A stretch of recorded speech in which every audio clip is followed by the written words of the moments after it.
And our first speaker is Professor Muhammad Ilahi. And so Muhammad Ilahi is chair of the Department of International Business at Quinnipiac University, Connecticut, USA. He obtained his PhD from the University of Texas, Pan American. He held teaching positions in various countries, including Bangladesh, Canada, China, USA, Mexico, Ireland, Egypt, and France. Quite international. He has published in a number of reputed international business journals and presented his work in the US as well as in various other countries. Prof. Ilahi's talk is titled Combining Artificial Intelligence with Emotional Intelligence for Personal and Professional Success. Professor Ilahi. Thank you, Professor Mahdi. Thank you, Professor Manal, Professor Sadia Sino, Dr. Tima, and all the guests present and the keynote speakers. Assalamu alaikum. It is my immense pleasure to be back in Jordan. I had the honor and privilege of teaching here 7 years ago as a visiting Fulbright professor, and I always reminisce my time in Jordan. It's like my second home. So I would like to thank the organizing committee for inviting me to come to this conference. As you can see from the slides, the title of my presentation is When Algorithm Meets Imam Al-Ghazali. You must be thinking, what does it have to do with artificial intelligence, which is a theme of this conference?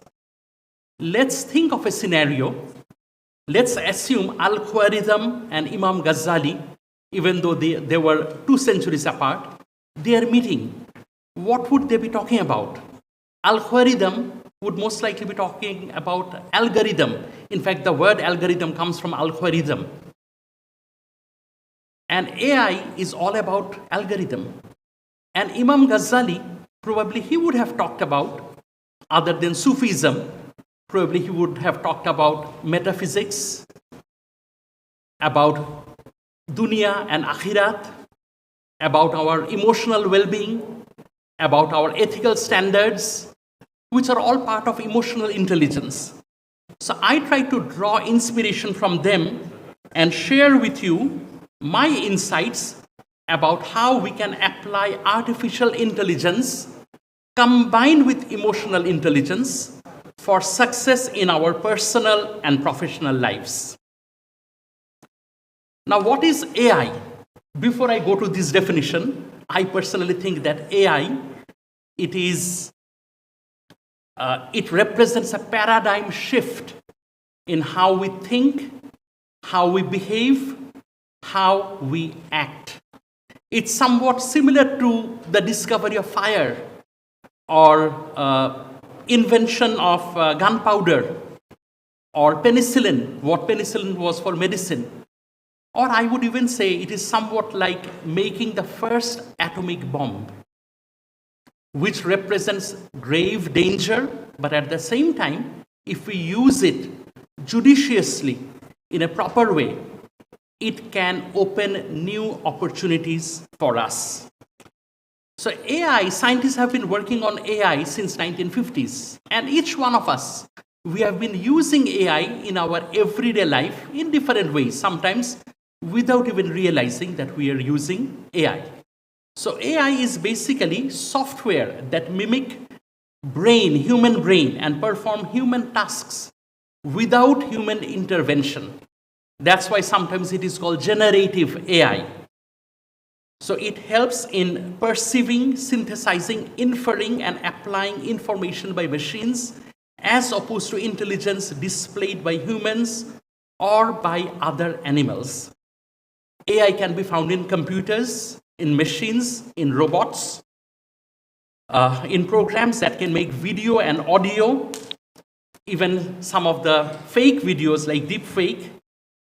But most recently, when we talk about AI, we are mostly referring to large language models such as ChatGPT, Claude, Perplexity. China has come up with even faster and better, in my opinion. some AI agent than the ones that we use in the US. Machine learning, neural network, Internet of Things. These are all different subsets of AI. Now, I would like to share with you a quote from Stephen Hawking, perhaps the most famous scientist of the 20th century. He passed away a few years ago. At that time, the LLMs, the large language models, were not yet available. And this is what Stephen Hawking had to say in an interview with the BBC. The development of full artificial intelligence could spell the end of the human race. It would take off on its own and redesign itself at an ever-increasing rate. Humans who were limited by slow biological evolution couldn't compete and would be superseded. This was his warning for the human race. But I would disagree, and I would tell you in a few minutes why I disagree. Now let me shift attention to emotional intelligence. Unlike AI, which people have been researching since the 1950s, the term emotional intelligence was not even coined until the 1990s, even though it existed from the dawn of civilization. Emotional intelligence is basically our ability to identify, use, understand, and manage our own emotions in such a way so as to relieve stress, communicate effectively, empathize with others, overcome challenges, and diffuse conflict. Two social scientists, Meyer and Salovey is a past president of Yale University, they actually came up with this concept of EI, emotional intelligence. And later, another famous author, Goleman wrote a book, and I would recommend, if you haven't read that book, very fascinating book about emotional intelligence. So a person who is emotionally intelligent will act rationally under pressure, take the right decisions, develop abilities to lead and nurture others, and effectively handle the complexities of life. EI enables us to think out of the box, take risks, and devise innovative solutions to complex problems.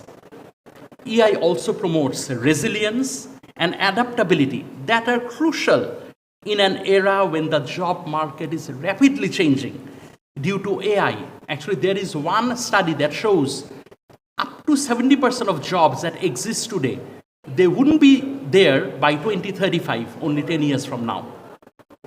But there will also be new types of job created. So there are some known unknowns that jobs will be gone, but there are also some unknown unknowns that new jobs will be created, but we don't know how we can take advantage of that.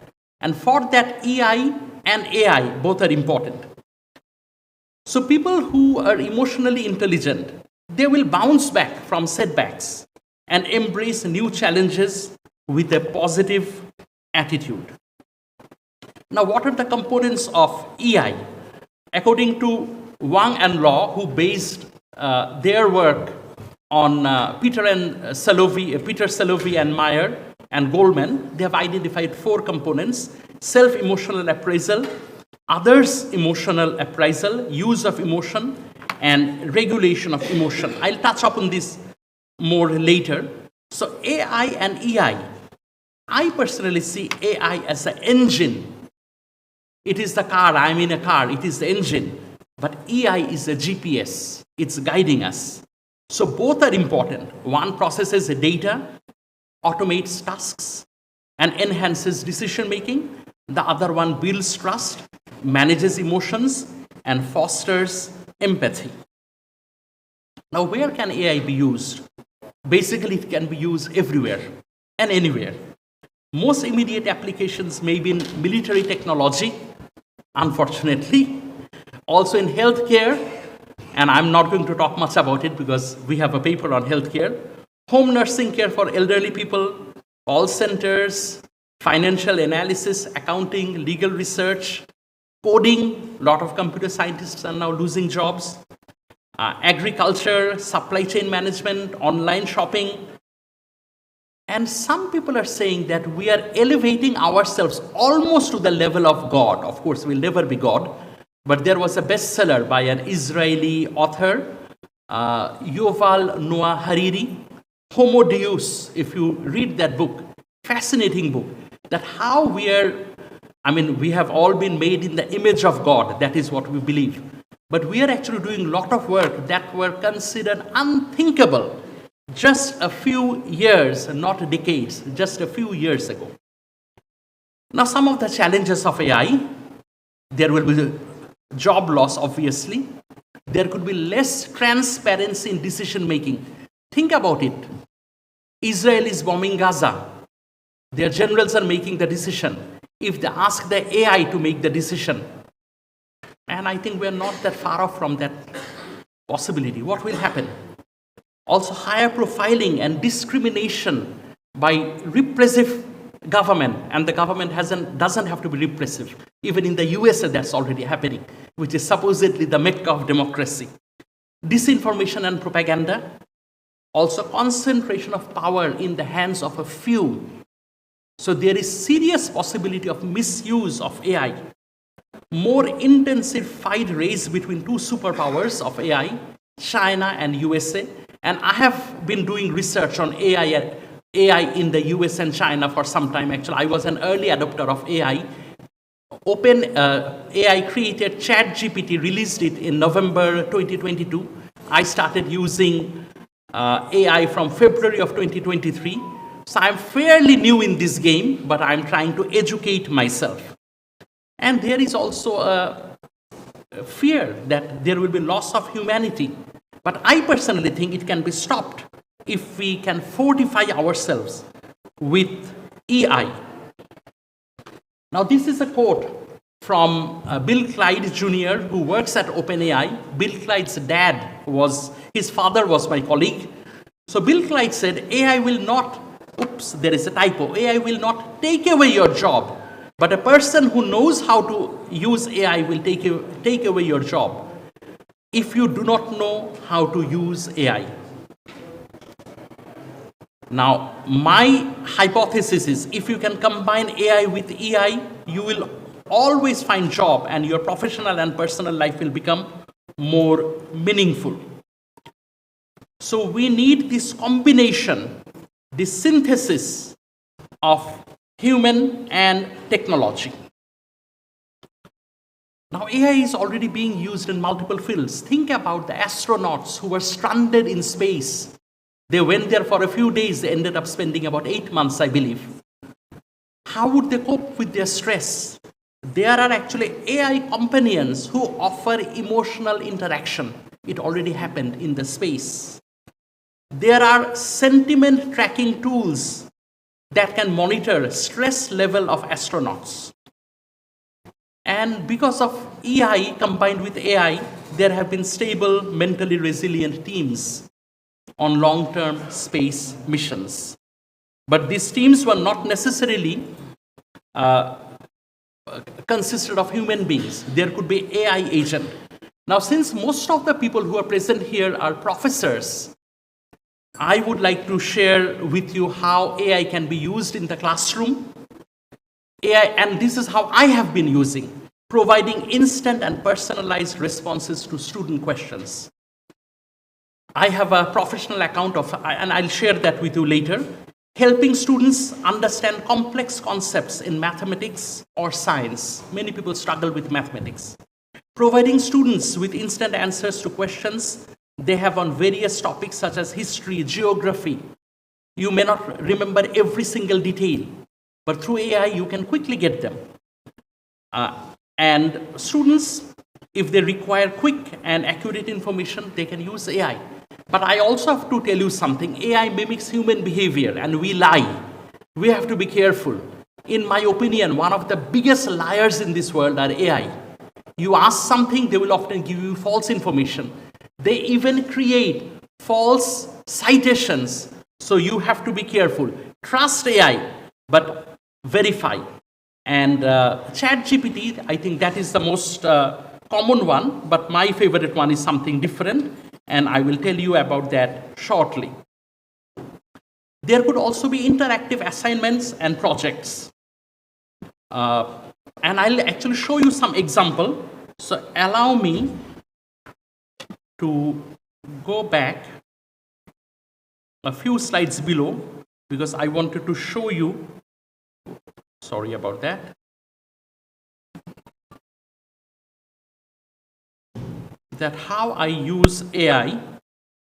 So one of the, actually 3 AIs that I use frequently, one is Perplexity, which in my opinion does a better job in research, in finding information than others. It lies a lot less than ChatGPT. And another one is Claude.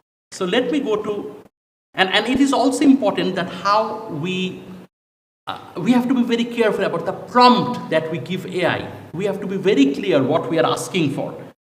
And I will show you some prompt. So let me just go to Perplexity first. Yes. Okay.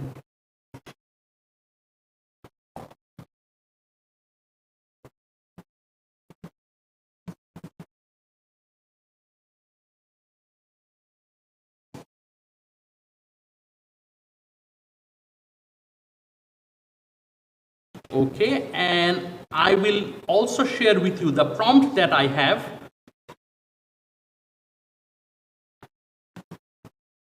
The prompt that I have here is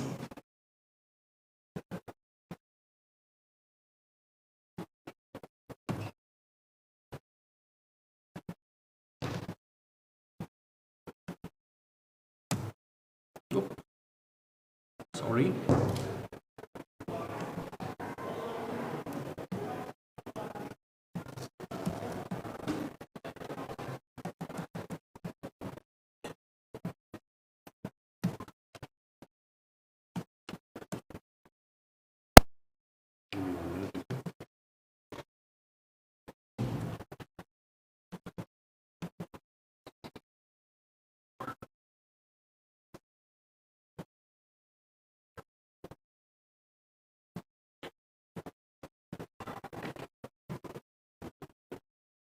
Okay, and I would like to go back to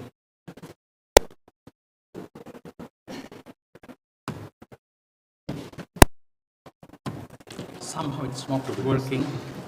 I tried to copy and paste. Sorry about this. Just the top 2 lines.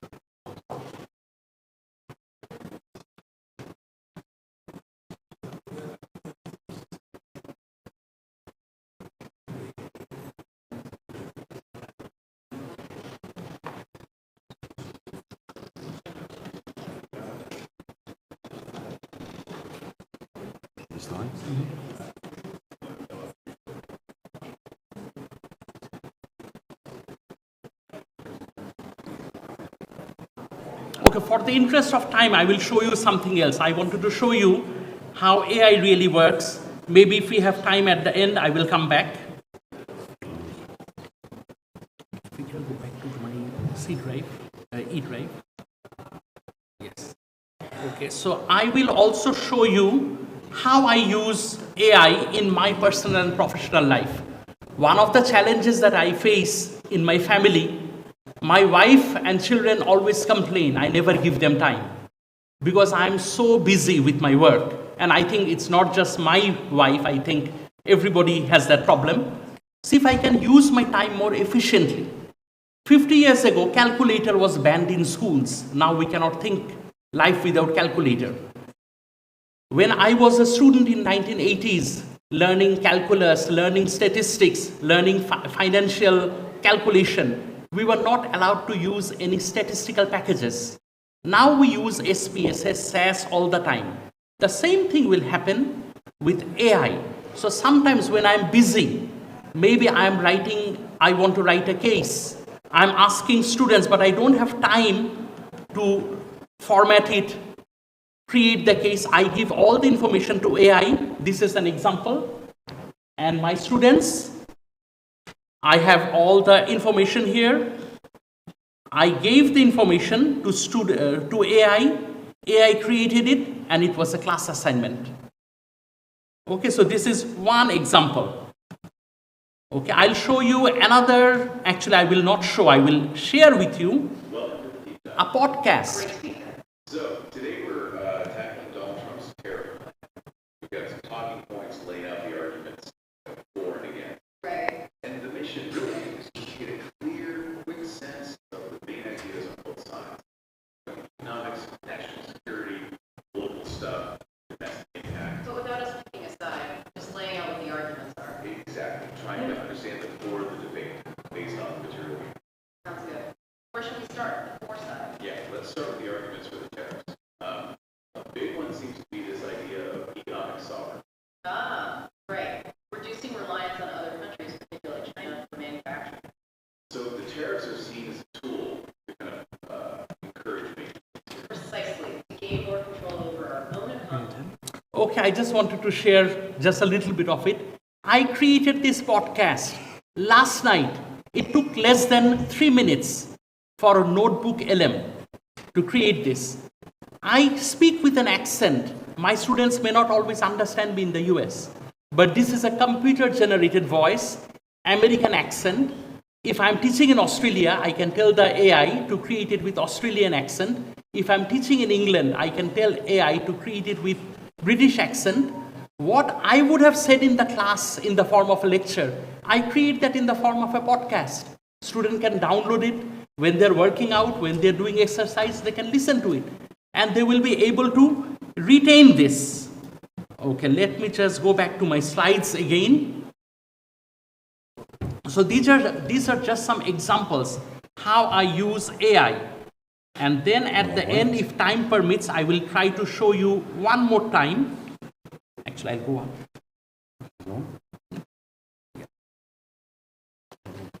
So let me just show it here. So in Perplexity, I told them that I will be going to Prague. I'll be there on May 20 and 21. What I can visit. And it made me an excellent list. And I don't have to spend 5 or 6 hours planning how I would spend my time in Prague.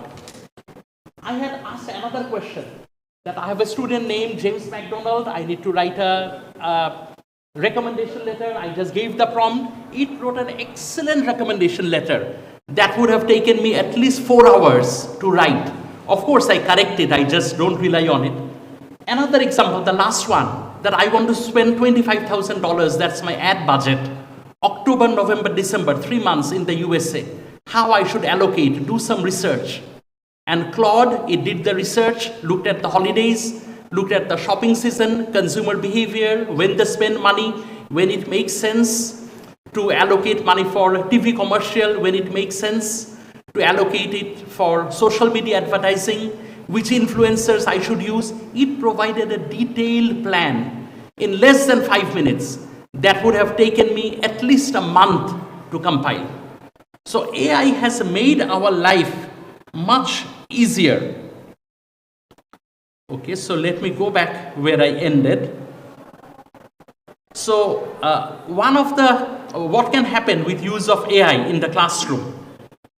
First scenario, it can affect people like you and me who are professors to delegate routine tasks to AI and focus more on developing innovative curriculum. Spending more time on our own research. We are always short on research. Our teaching load is too high. And also involve students with research. Spend more time on designing problem-based and client-based assignments. Consulting. Develop more challenging assignments to prepare students to meet the global challenges and provide more personalized feedback. And we can also spend time students helping them strengthen their ethical foundation. We have moved away from ethics. We don't think, we don't meditate. I think those are also important, which are all part of AI. Okay, another scenario, which is a dark side. There could be larger class sizes as routine tasks can be delegated to AI. There is a high probability that many universities, they would simply cut down the number of professors and hire AI agent, or maybe outsource a lot of materials to other countries. So that will not be a good thing. There could be more administrators, fewer faculty, more adjunct part-time faculty and fewer full-time faculty, less academic freedom, and we are already witnessing that happening, less academic freedom. There could be more sloppy apps generated by AI. So there are many challenges, but also one good thing that can happen. Believe it or not, you can become immortal. You know how? It is now possible to download your brain. You can download your brain, and you can also train your AI agent to talk like you. You can voice train. You can train your AI agent to think like you. So let's say I'm a salesman, I have 5 clients. I can talk with 5 clients. The client would think I'm talking, but actually it's not me. It's the AI which is not just talking but thinking like me. But there are some issues. If I die, who will get the royalty of my brain? But it is a reality. It is possible. Okay, so AI and EI, it can be easily combined in educational setting. It can also be combined in healthcare. There could be virtual nurses who adjust their tone based on distress detection among the patients. Dr. Faisal will talk more about it, so let me skip it for the interest of time.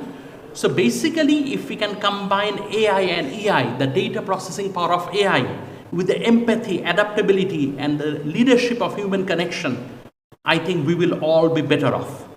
We can make smart decisions, we can be more ethical, there could be human-centered technology, there could be better communication, and we can spend more time with family or even for meditation. These are all important. Doing nothing is also important in life. Taking a break from work, just gazing at the star, that also has importance, which we don't do anymore. So the future of leadership lies in balancing AI's power and EI's human touch. AI enhances productivity, while EI ensures collaboration, ethical responsibility, and trust. Leaders of tomorrow will combine technical expertise with emotional intelligence to inspire and innovate. And the ultimate goal is to adopt technology that serves humanity and creates meaningful impact. Here are some references I have used. I am sorry that I could not show this, what I wanted to show you, but in the future, if anybody is interested, I'll be happy to have a Zoom meeting and show you how I use AI. And I also realized, I think I'm almost out of time. Give me just 2 minutes and I promise I'll be done. So I realized that whatever I am going to share with you in 20 minutes, by the time I finish, it will become obsolete. But is there anything that I can share with you that will not be obsolete? So I wanted to share a sentiment, but I do not speak Arabic. So I asked my AI agent, I gave the idea what I want to say, and this is what my AI agent wrote for me. And please pardon my Arabic pronunciation. Assalamu alaikum. Awalan awaddu an ashkura jami'at al-zaytuna wa mustadifi al-mu'tamar. Li istidafati mu'tamar siba attasi ashar fi handhihi al-madina al-jamila amman. Shukri al-khas ila munazzimi hada al-hadat wa khususan ad-Dr. Saad Yasin wa ad-Dr. Dima Dajani. Laqad kana li sharaf wa imtiyaz at tadris huna fi jami'at al-zaytuna fi 2018. Ana Saeed Bi'al awdah baina ikhwati wa akhwati. Thank you. Thank you. Thank you for inviting me. Thank you, everyone. Professor Saad, my friend Osama. It's a great honor. I cannot explain.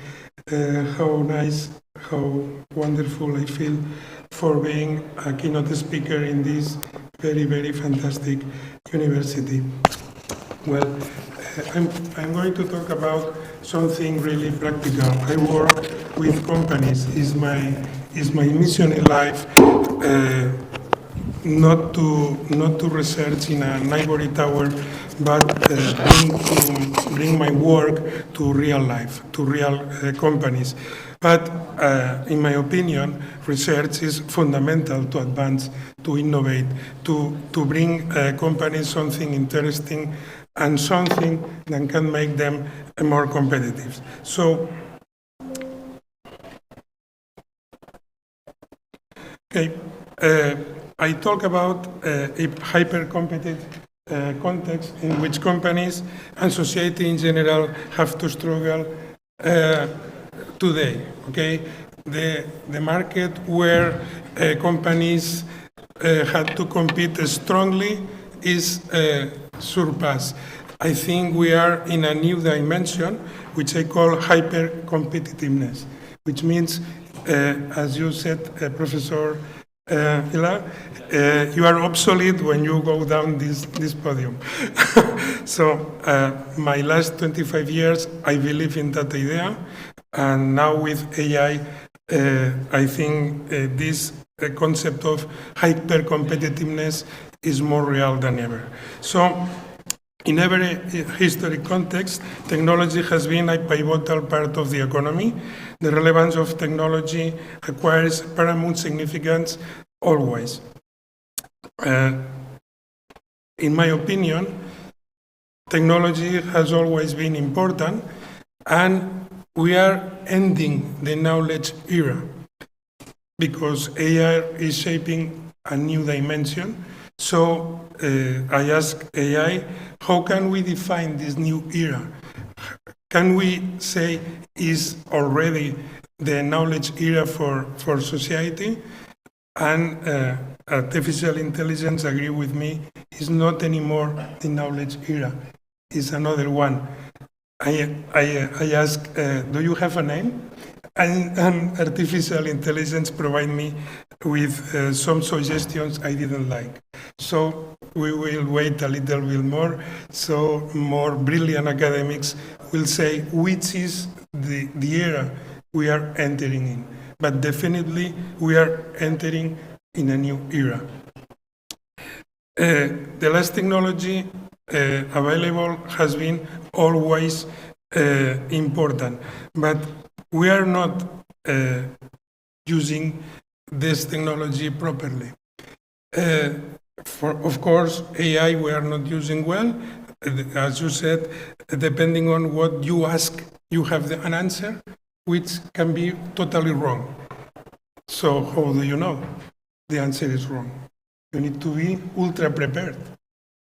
So imagine that artificial intelligence combines how many doctorates, how many intelligence from everywhere, from every field. You cannot know if it's true or not. So this is a real challenge. So I spent some time reflecting on if we are not using well the current technology, so for example, something like the SEO technique, which is very common. Is everyone from marketing department here? Everyone from marketing? Nobody? It's impossible. Okay, marketing. So, SEO is very, very important. It's critical. If you work with companies like me every day, you will be horrorized, terrified, how bad they are using a very, very fundamental, a very, very well-known technology. So, can you extrapolate that?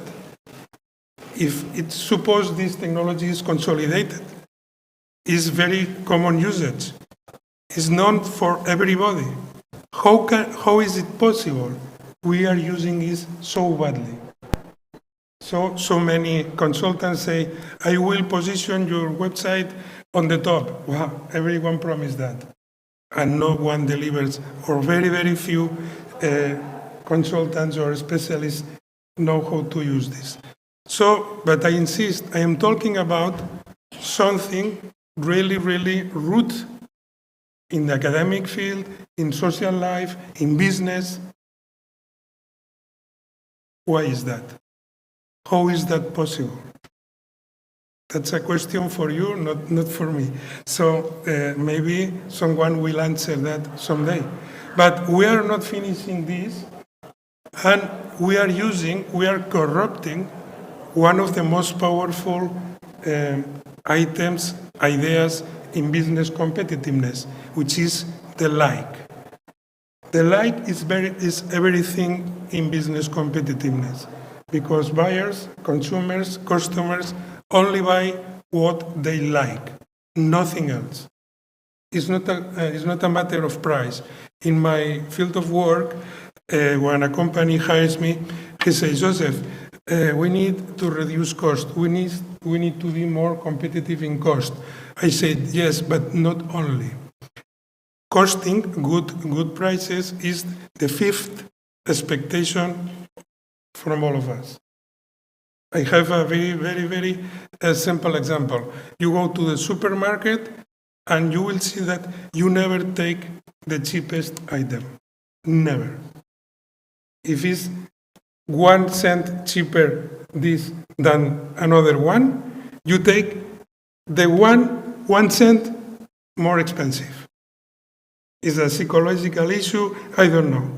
But you never take the cheapest one. So it's not a question of price. It's a question of what do you like or not.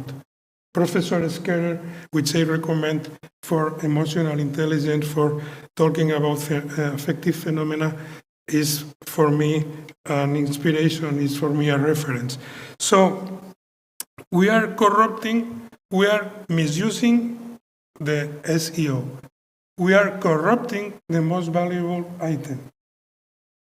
What are we going to do with artificial intelligence? It's more complex than all of that. Because this is in the field of emotional intelligence, is in the field of affective phenomena, which is widely researched, widely studied, widely understood. Artificial intelligence, we are scratching the surface. I cannot quantify in terms of, in numerical terms, but I think it's exponential, the complexity of artificial intelligence compared to likes or compared to SEOs. So what are we going to do? We have a very huge problem, in my opinion, because this is true. I use every day artificial intelligence, but I only can use artificial intelligence in fields I know increases my productivity, but I cannot rely, because if you test, I imagine you tested artificial intelligence with some questions, and the answer is, oh no, this is so wrong. So because, how can you deduce it wrong? Because you know that, because you are prepared. So, if a company uses processes or business intelligence protocols, the clever part of the tool does not come from technology side, from the human. That's my first conclusion of this. Therefore, expecting a new software application to solve competitiveness problems, in my opinion, is a huge mistake. It can increase competitiveness. For example, for computing coding, I used to have 2 programmers. I have none, because artificial intelligence is so good on that, in basic computing code.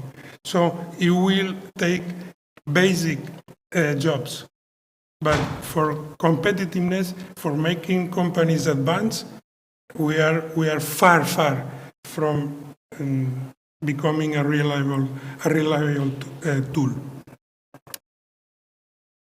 This approach can be better understood through a specific lens, which in my field I work a lot, that is selling products with a healthy profit margin.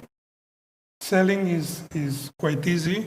You can advertise, you can promote, you can always reduce pricing. So selling is not the problem.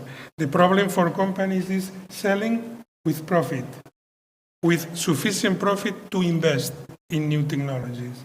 That's the challenge. So my work, my research, my day-to-day is how can AI help me improve that? Not selling, but helping to sell with a healthy profit margin.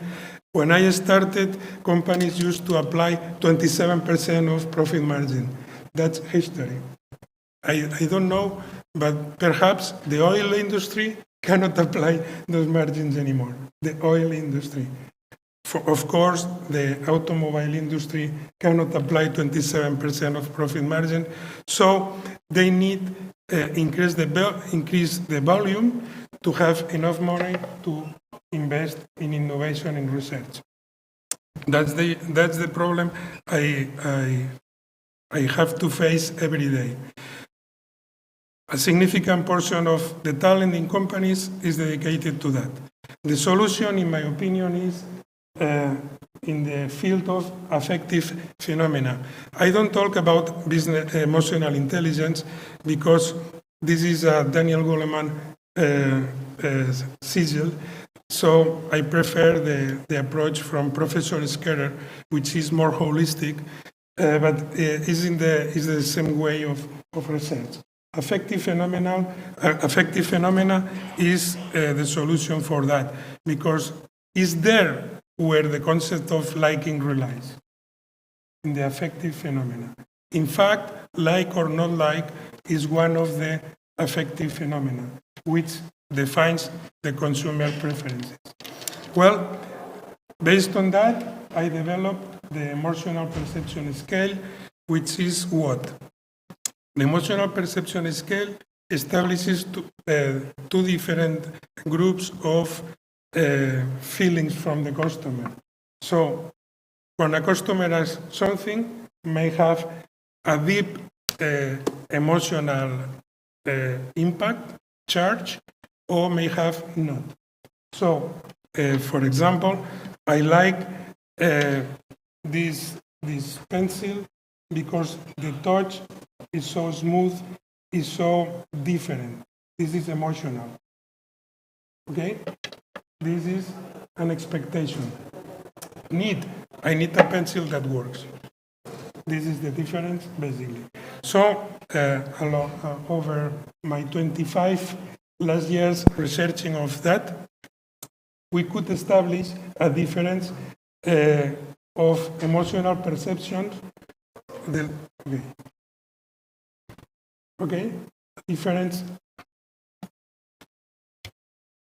So there are emotions or voices of customer which are have an emotional weight of 9, another has an emotional weight of 3, and another have an emotional weight of 1.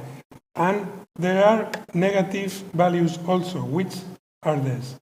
When a customer asks for something, he expects you deliver what he asked for. When you don't deliver, it's negative. When you not only not deliver, but you are doing wrong what he asked, is worse. And when you repeatedly don't deliver and deliver wrongly, is 9.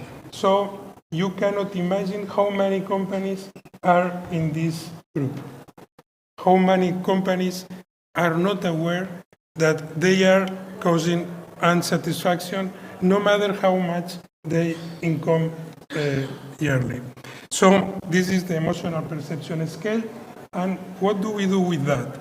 When a customer asks for something, we extract the emotional side of what the customer said. So, an example, I want a good service that includes repatriation to my home and a replacement vehicle. This is for someone who travels a lot and has a lot of problems with the rental cars, and with insurance companies, etc. This is a real example from an insurance company. So we can infer from that voice of customer that a deep knowledge of the product must be aimed at delighting the customer. So in other words, you need to be a very, very high skilled, a very good expert in that field to deliver that. So this is a description, a technical one, which we can define with one term, fascinating mastery. So we are creating a glossary of emotional perception. Based on what? Based on how good or how is the personal perception weight of the voice of the customer. So when not all customers not always are expressing high emotions, but you need to identify according to what the customer said. Well, another example is we need a flexible policy to rent a vehicle for 2 weeks and then cancel it when return and stop the policy. This is a very complex product that insurance companies don't have. So we can also label as a fascinating mastery. What do we have with that? We have a glossary of emotional perception. So a lot of customers demand or ask for a lot of things. It's very complex. But if we group this in this glossary, for example, fascinating mastery is 9, the emotional perception weight. 9 2 times is 18. If we combine all expectations from customers, we have that. This is a real example from 9,053 samples. That means we listen to more than 9,000 customers. And what do we found? The top expectation is fascinating mastery. What does it mean? We are not delivering, companies are not delivering satisfaction. Companies are delivering products, but not what customer expects. They expect more, and we are not delivering this. And this changes according to different industries. Can you see the second one? Routine happiness. This is real, my friends. When a customer is looking for something, he or she expects to buy a little of happiness. This is from the emotional perception scale. And the third one is until 2024. It changes every year. And the third one is guaranteed result. What does it mean? I ask for something, you deliver that exactly as I asked for. This is combine what customers want. Well, it seems it's a suitable arena for artificial intelligence. If instead of extracting manually, instead of having 2-3 people very skilled analyzing the voice of the customer and building that glossary, this is a good job for artificial intelligence. So I put my team to work. So when we analyzed 9,053 records, no match was found. Not a single one. What does it mean? It means that the expression from the customer, the AI didn't find a match in the glossary. Of course, is at the beginning of that.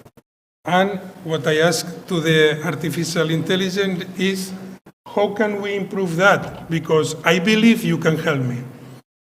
And artificial intelligence is very disciplined, is very serviceful, and artificial intelligence, ChatGPT in this case, provided me with a 8-step improvement plan. So what we must do? Follow that. So step 1, step 2, step 3, step 4, and you will have automatically something that is very difficult to do right now, which is extract the emotional perception from the voice of the customer. Well, look at, this is just a sample, the step 6. It doesn't matter, the 8 phases are the same. They are very complex to deal with.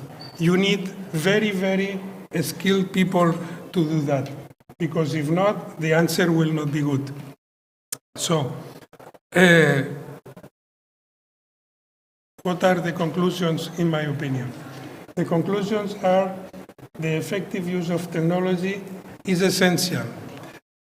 We cannot, companies, universities, institutions cannot survive if they don't work with the last technology to understand, to master these technologies. But advanced technologies such as AI demand not only greater human capital, but also more advanced capabilities to realize their full potential. What does it mean? It means that if for the human era we need some kind of PhDs, now we need to design an evolution of that. I don't know how, this is your business, but we are not going to be able to master the AI if we think like today. Competing in hyper-competitive environments require more than just technological advancement, etc. And ultimately, is the human contribution what defines the difference, what defines the real capability to compete for businesses. So it's a good tool for productivity if you understand, if you are prepared, and the human capital is still the essence, more than ever, to do that. We're, in my opinion, if I have 2 more minutes, have I 2 more minutes? Or just one? 1 minute. Okay. In my opinion, is a good tool, but is a tool that needs more prepared people. That's all, my friends. My intelligence tells me everybody needs to get up for about 30 seconds. You should not be sitting in one position, because in 1 hour, so can we all get up 30 seconds? And stretch your legs. So I do want your attention. I don't want to talk to people who are sleeping. Okay? Okay, now, that's all. Just make sure that you are up. And because there is my watch tells me it's time to move. So, but it is time to move. And there is so much information that a brain can absorb in a certain amount of time. So I'm not going to be reading the slides. The reason, but every one of the slides has a reason why I put them up. And I have 2 careers, one in academics, and I'm associated with St. Xavier University in Chicago, and I was the founding dean at the start of the business school, but I think the business school cannot be isolated from business. So even from my graduate student days, I was involved in consulting, and I noticed that most of the part of the business is we all have to learn, we all have to eat, we all get sick. So in healthcare is, at the end of the day, we are all patients. Okay, so I entered the healthcare area from the financial side. But a PhD in finance, I used to do valuations of hospitals and so on, and I saw things were moving very, very fast in healthcare, because America, healthcare is very much part of the business. I'm trying to move this up. My slide is not moving. I was doing up. I can do here.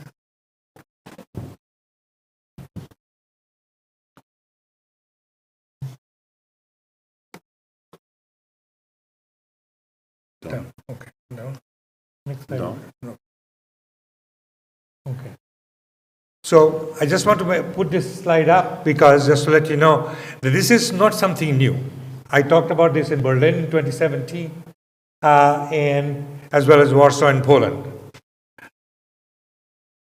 Now, American healthcare market is the world's largest market by far because of the infrastructure, because of the resource that it has, and we spent almost $1 out of $5 on healthcare.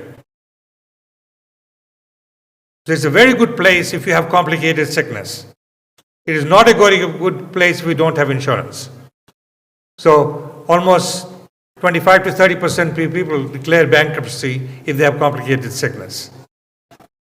So I put up some statistics for you to gauge the extent of the issues that we spend almost $5 trillion on healthcare, $15,000 per patient, 18% of GDP, soon it's going to be 20% because we're all getting old. And however, we have not been able to tie the amount of money we spent and the results.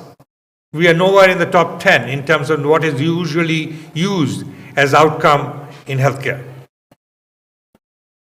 So now, of course, the additional challenge of people are getting older. So how to take care of older people. So there's a bigger issue for America also is that these high healthcare costs, two costs. One is healthcare and litigation. Everybody sues everybody in America.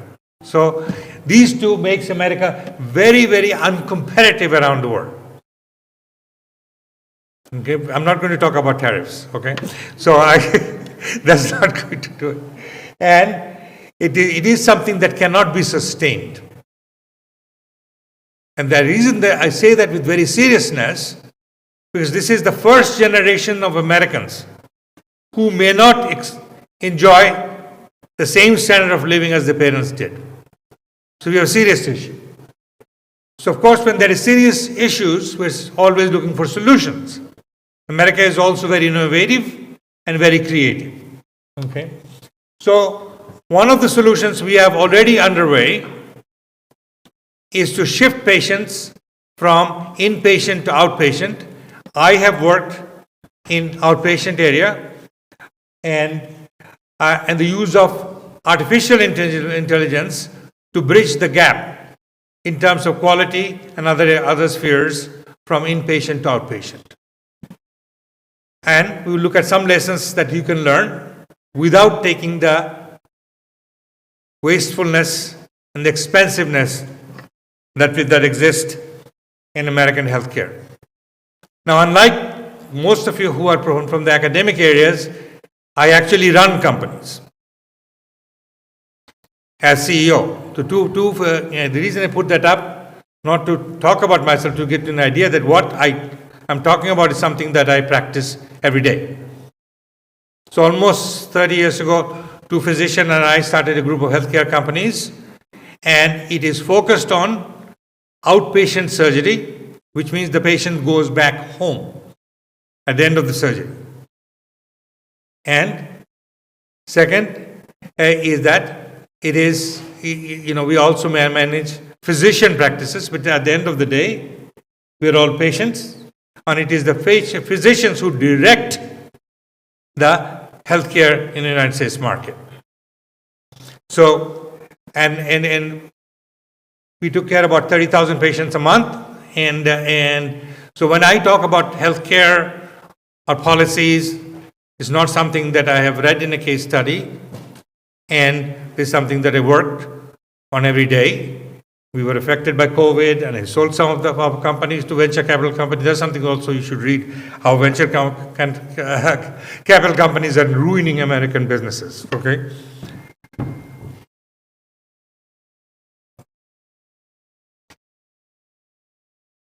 just to give you a little bit more data, that what is driving healthcare for inpatient to outpatient is cost and technology.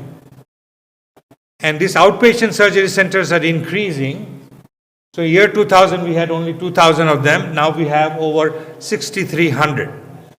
They're very different from hospitals because they are typically owned by physicians or joint ventures with hospitals or three-way joint ventures between physicians, management companies, and hospitals, and then run totally different way than hospitals. You can look at the sample cost comparisons. A total knee replacement, we are doing that in outpatient basis. Inpatient is $35,000 to $40,000. We can do it in outpatient, actually below $19,000. A hip replacement is $45,000, and outpatient surgery is about $18,000. We do spinal cord stimulators on spine. Inpatient $120,000, outpatient $45,000. You're not even talking about less than half. Okay. And our generations are very different. My father would have knee pain and say, I'm getting old, I would like to live with that. My generation want the knee replaced and still want to climb Mount Everest. So the size of the market is increasing because the older generation, the new older generation, which is me, okay, are wanting not to give up all the outdoor activities. So the shift is very interesting. Colonoscopies and cataracts are becoming office procedures. Doctors are doing it in the offices. Okay. Orthopedic and spine have pretty much moved into ASC space, outpatient surgery. And the latest thing that we are doing is cardiovascular surgeries in outpatient basis on relatively healthy patients. We can put stents on all the same day and the patients go back to home same day. All right? So this is a huge revolution that is taking place in healthcare in the United States. And the reason I talk about this is one way. It is one way. A lot of less developed countries and middle income countries can bring the best of healthcare right here in Oman or even the poorest of poor countries. Now, this is essentially illustrates what we have been talking about, is in moving these things from inpatient to outpatient, we are using technology. Okay, because technology is able to make it less expensive and how we treat. And I'll give you some examples without going into details. Okay, but this is an inevitable course that we are already in the United States, because we are seeing that we have a shortage of over 100,000 doctors. My thinking is that we don't need that many doctors, because a lot of the things can be done by less trained people. Okay, because 90% of surgeries can be scheduled, and a lot of the patient monitoring and testing of data can be done by artificial intelligence at much less cost and much better accuracy.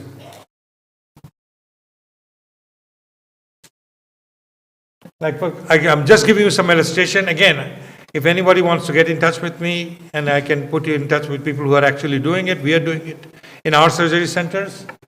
Okay, the specific about 10 different areas. The clinical decision support. Okay, we are using artificial intelligence for diagnostic and robotic surgery. They do the sutures a lot better than a surgeon can do.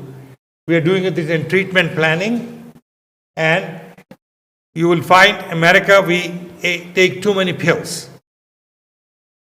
Average Americans consume more prescription drugs than the entire world combined. Entire world, we take more drugs. We want a pill for everything. But people are taking pills with all kinds of different interactions.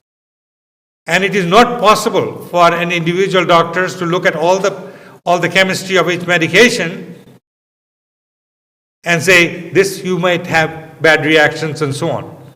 That is being done. On the other hand, AI can look at all the medication combined, take your personal data and see, is this good for you and what kind of drug interaction you may have.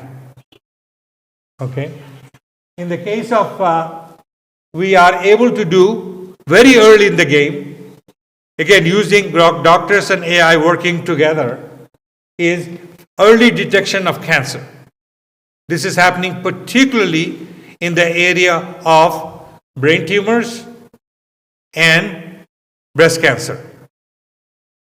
And the earlier the rule of the cancer, we still don't know why cancer happens. All right? So the best way is to cut it and take it out till we find out what is causing. Because even though smoking, there's no exact relationship. You're likely to, if you smoke, you're likely to have lung cancer. But there are people who are 91 smoking and don't have lung cancer. So we are now, once we do that, now you're seeing the cure rate is much, much better, particularly on cancer, on younger women particularly. So again, that is where we are using both. Just think about an MRI. A doctor can look at the film themselves, or through artificial intelligence, 500 eyes can look at the same MRI. 500 eyes are always better than one set of eyes, however good the doctor might be. Okay? Then they can interpret the results. We're not quite there yet, but that's coming. So, and you are looking at we're studying the various patterns, and you are going to seek, once we see the pattern, more and more customized medicine.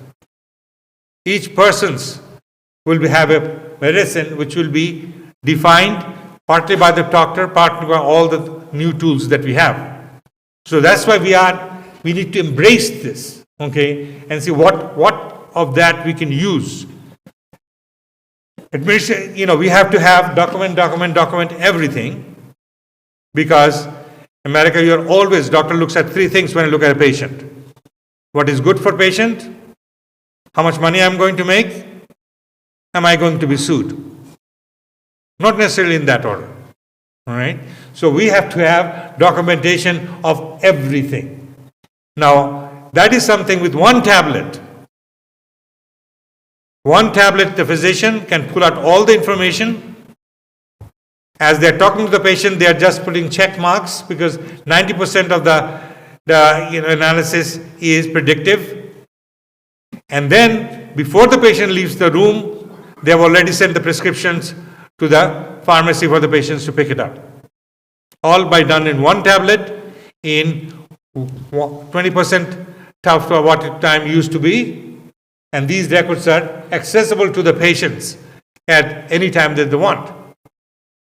Again, that we are seeing a lot of efficiency. My AI assistant is reminding me, 5 days before you have an appointment coming, you have an appointment tomorrow, these are the things you have to do before you get to go to your appointment, and they are the ones who are communicating with insurance companies. So it's amazing things that are going on. You are the other areas you're going to do a lot, as I said, personalized treatment. Everybody is not the same. You are going to see newer and newer drug development right now. It's happening with lung cancer. It's even happening with pancreatic cancer. Okay, and they are able to do these trials, matching the exact patient with a particular kind of treatment. And more, patient monitoring is very important, particularly if you're not going to send the patient home. All the data suggests patients recover better at home. However, we want to know what is happening to the patient at home, since you are not going to be, in the hospital anymore. So we are using some of this. You all see from your little iWatches and Fitbit. but if there's some heartbeat is changing, your sugar is changing, and particularly in diabetes and all, there's a huge things going on using artificial intelligence. So the magical thing that is happening is some of these things are at a fraction of the cost as before. So you are now able to get healthcare access. Telemedicine was jumped tremendously fast during COVID, and it is continuing. Okay, they are in the doctor's office. They offer you can have in-person appointment in 1 month, telemedicine in 2 days, or if you want, talk to an AI who can help you promote 90% of the cases, even the same day. So we are making greater healthcare access. We are doing medical training on new skill development in multiple different areas. I'm working as a strategic advisor to a company which is based in Netherlands. They called incision.com, and they can train a nurse before they go into OR of surgeries that they may not be so familiar, the refresher course, all the training, 90% of the training can be done remote. They can tell the nurse that on Wednesday, let's say in your schedule, you say you are going to do OB-GYN procedures, what kind of machine you're likely to have, what should be your position in the OR room. These are the most likely questions the doctor is going to ask you. Okay, these are the most likely questions the patient is going to ask you. So all of these you can flip through on a simple iPad at home. And some of this research is going on extensively in Europe, and trials are going on in Mexico because they have less regulation, and finally come to the United States. Again, these are something that has no borders. We need to adopt these things and provide the same things to our patients here, right here in Jordan or in my country of birth, which is Bangladesh. Okay. So patient education, tremendous things are going on in this area. So what is the lessons from other countries? I always look at a global sense. The only reason I work in education and healthcare, because it has an impact far larger than what I can individually do if I was simply doing, let's say, foreign exchange trading. I actually did that for about 3 months after I got my PhD. And a lot of zeros changed hand, but there was no meaning to my work. Okay. So what are the lessons? So you first of all, Jordan, whether you're in Jordan or Zimbabwe, you need to develop your own healthcare model. What is customized for this country and the needs of this country. Second, I strongly believe, these are the 3 principles that I strongly believe, that any kind of healthcare program should have access to everyone, they should be affordable, and the people who are providing healthcare, they should be accountable. Because sometimes in some other places the doctors are not accountable. The hospital is not accountable. So all things should be guided by some set of moral principles. This is my belief. Okay? And that these are what I listed here are the things which have been now in use sometimes for more than 10 years.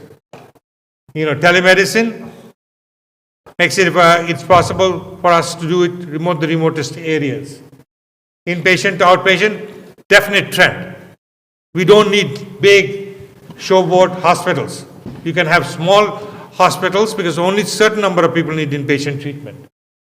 And you can use AI, again, easily available, less cost for diagnosis, patient care, and so on. And the sharing of the knowledge. It is not that all the knowledge is in America or Europe. That's a very, very wrong assumption.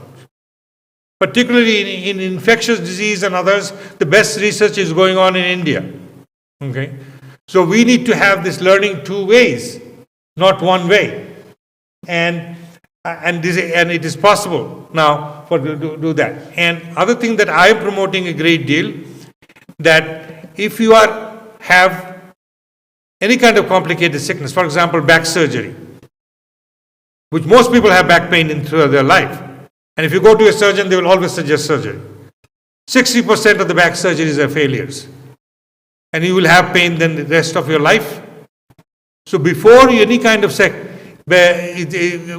complicated surgery is done, you need to get a second opinion. And it is possible now, again, using all the connectivity now that we have. We can have every complicated sickness in Jordan or in Algeria or anywhere else can be verified by a board-certified physician in USA or Europe with matter of minutes if everything is in digitized form.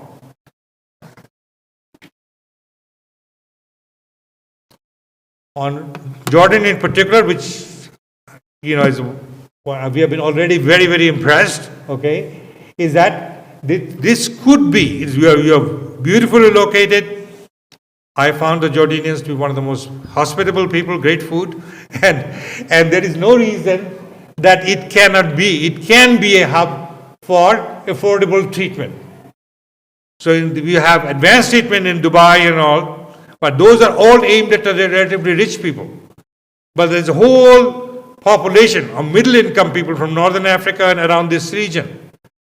Jordan could be a location for possible treatment.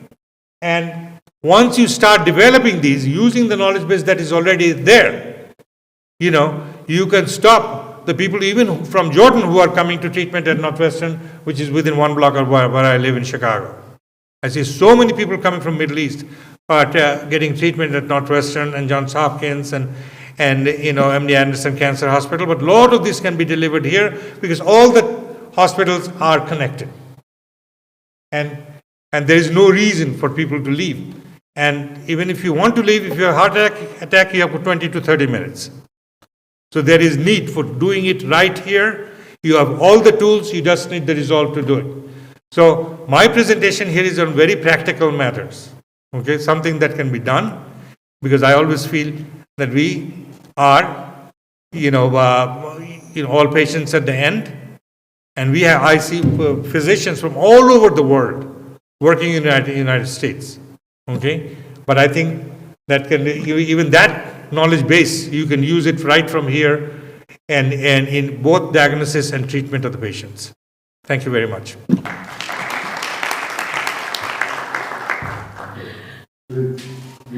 Yeah, thank you.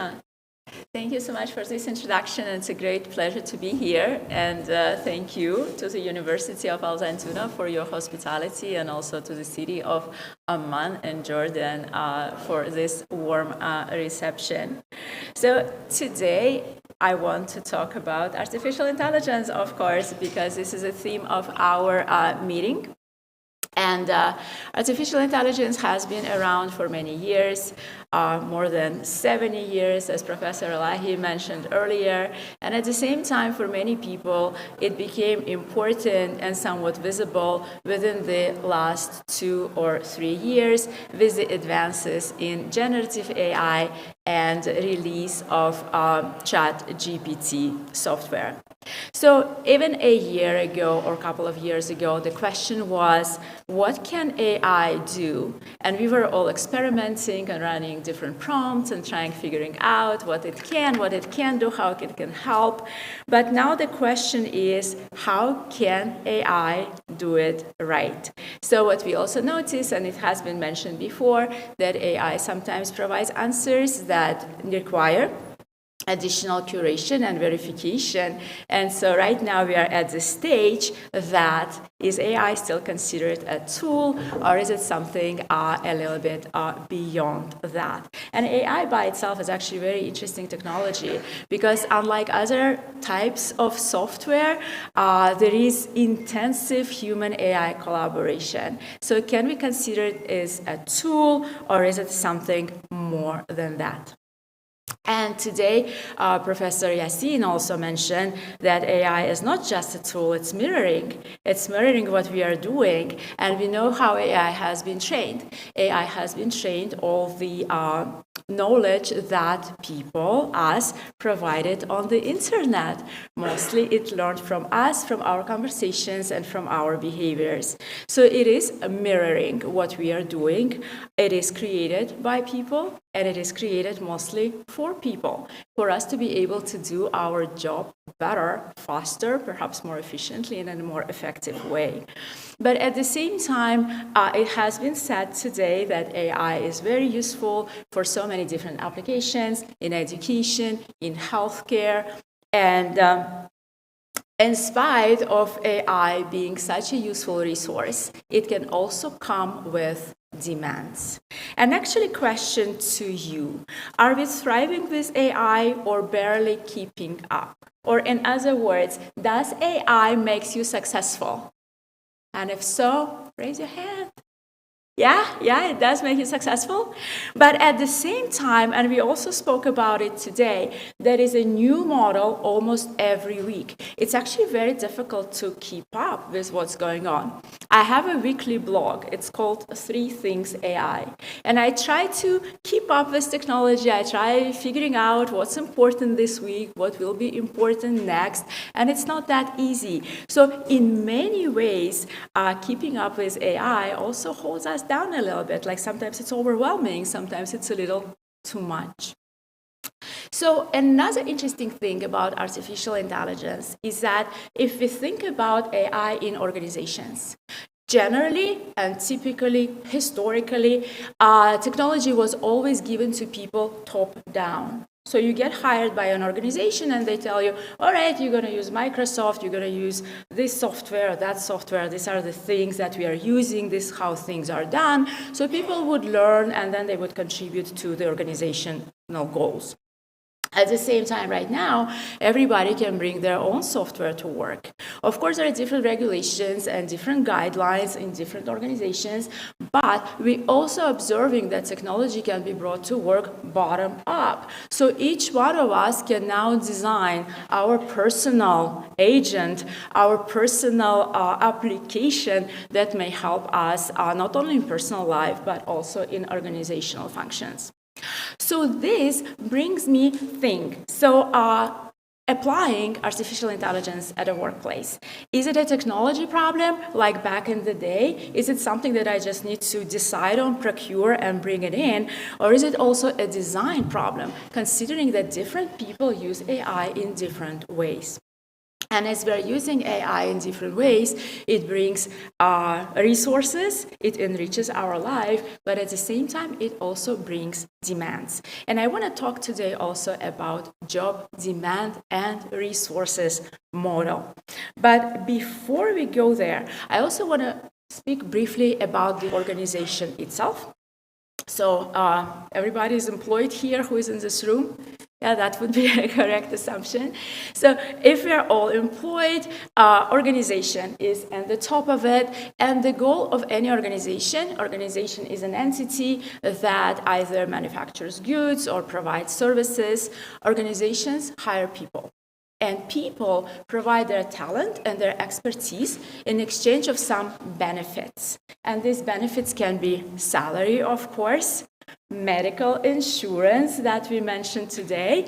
It can also be interaction with interesting colleagues, coming to conferences, learning from other experiences. So there are a lot of different things that organizations can provide to people as benefits. Organizations also provide, I skipped a couple. Organizations also provide people with resources. So for people to be able to do their jobs effectively, resources are given, and software is one of these resources. So we have an organization employs people, people use technology, they produce for the benefit of organizations manufactures goods or provides services. So in addition to resources, if you consider AI or any other technology as a resource, there are also demands. And demands can be, of course, workload. It could be deadlines. It could be working with difficult colleagues. It's also a demand. It could be, well, waking up and going to work. That is a demand as well. Not everybody wants to do it every day. So there are a lot of different demands. There are a lot of different resources. However, if there is no balance between the two, it is somewhat difficult to be successful at a workplace. So here, if you look at this illustration, if job demands are lower, or job resources are higher, generally well-being of people is higher as well. As the opposite direction, if job resources are very low, yet demands are super high, we need to provide so much in such a short period of time, people get overwhelmed. So where is AI in this situation? And AI as a job resource. So there are so many different ways to apply AI nowadays, and we observe it in many various applications. So some of the most useful ones, I think, at a workplace in particular, help with complex analysis. So as we mentioned today, certain things require a lot of time. Dr. Elahi, you mentioned that designing this $25,000 advertising campaign would have taken you a month, yet AI helped you to do it, well, within an hour, I assume, some short, I think it's kind of like jumping on me, a short period of time. So it is very helpful in complex analysis and decision support. It is also very helpful in task offloading. So a lot of us, we deal daily with different tasks. Some of them are useful, creative, and we really like them. And some of them are not so useful, boring, and we don't like them at all. So offloading these tasks to AI frees some time. And with this time, we can enhance our productivity and spend some time on ideation. And ideation right now, I think, is very interesting times we live in. So I put here a couple of examples like drafting and coding. So this is, I think, what a lot of people are using AI for. So definitely very helpful with writing. And we just met today, actually, during coffee break with a journalist. Yeah, and you shared your example that previously it would take that amount of time to write that many pages, and now with AI it's so much faster. The same thing with coding. So we know that a lot of coding right now is done by AI with supervision of developers. And another interesting development is vibe coding. Actually, question to you, anybody tried vibe coding yet? Have you tried building your own application just by using verbal natural language prompts? Something that actually could be very, very useful. So with vibe coding, we provide a prompt to a specific application. Claude does it, Replit is another one, Lovable is another solution, and the application can be built for us. Let's think about a phone app as an example. So this is something that everybody uses and understands on a regular basis. So with vibe coding, the beauty of it, I think, is not in making learning how to create the apps much faster, but more so creating something that no one otherwise would. So we know that there are a lot of different applications that a lot of people use, and these applications that scale very well. A lot of people are using particular apps, so it makes sense for a big company to design this type of application. At the same time, there could be something very highly personalized, specific only to you, something that you really want and find useful, but only for yourself.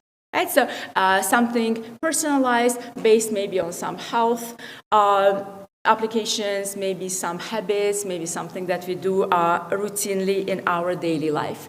So this is something that can be done with vibe coding fairly quickly, and now you have an app that does things specifically for you. So I think this is a democratization of AI, very useful resource that helps create something that nobody otherwise would. And now to demands. So with demands, especially at the workplace, AI literacy is one of them. And of course, all of us know how to open ChatGPT or similar tool and how to prompt, but things are changing. Models are changing. What worked yesterday may not work today. And how we prompt a deep research model may be very different from how we prompt a very simple model. There is also algorithmic anxiety. Not everybody is fit to work with technology at the same speed. So cognitive load is another demand, is that we need to learn new things, we need to keep up with others at a workplace, those people who use AI to be better than us. So that, of course, also leads to cognitive load.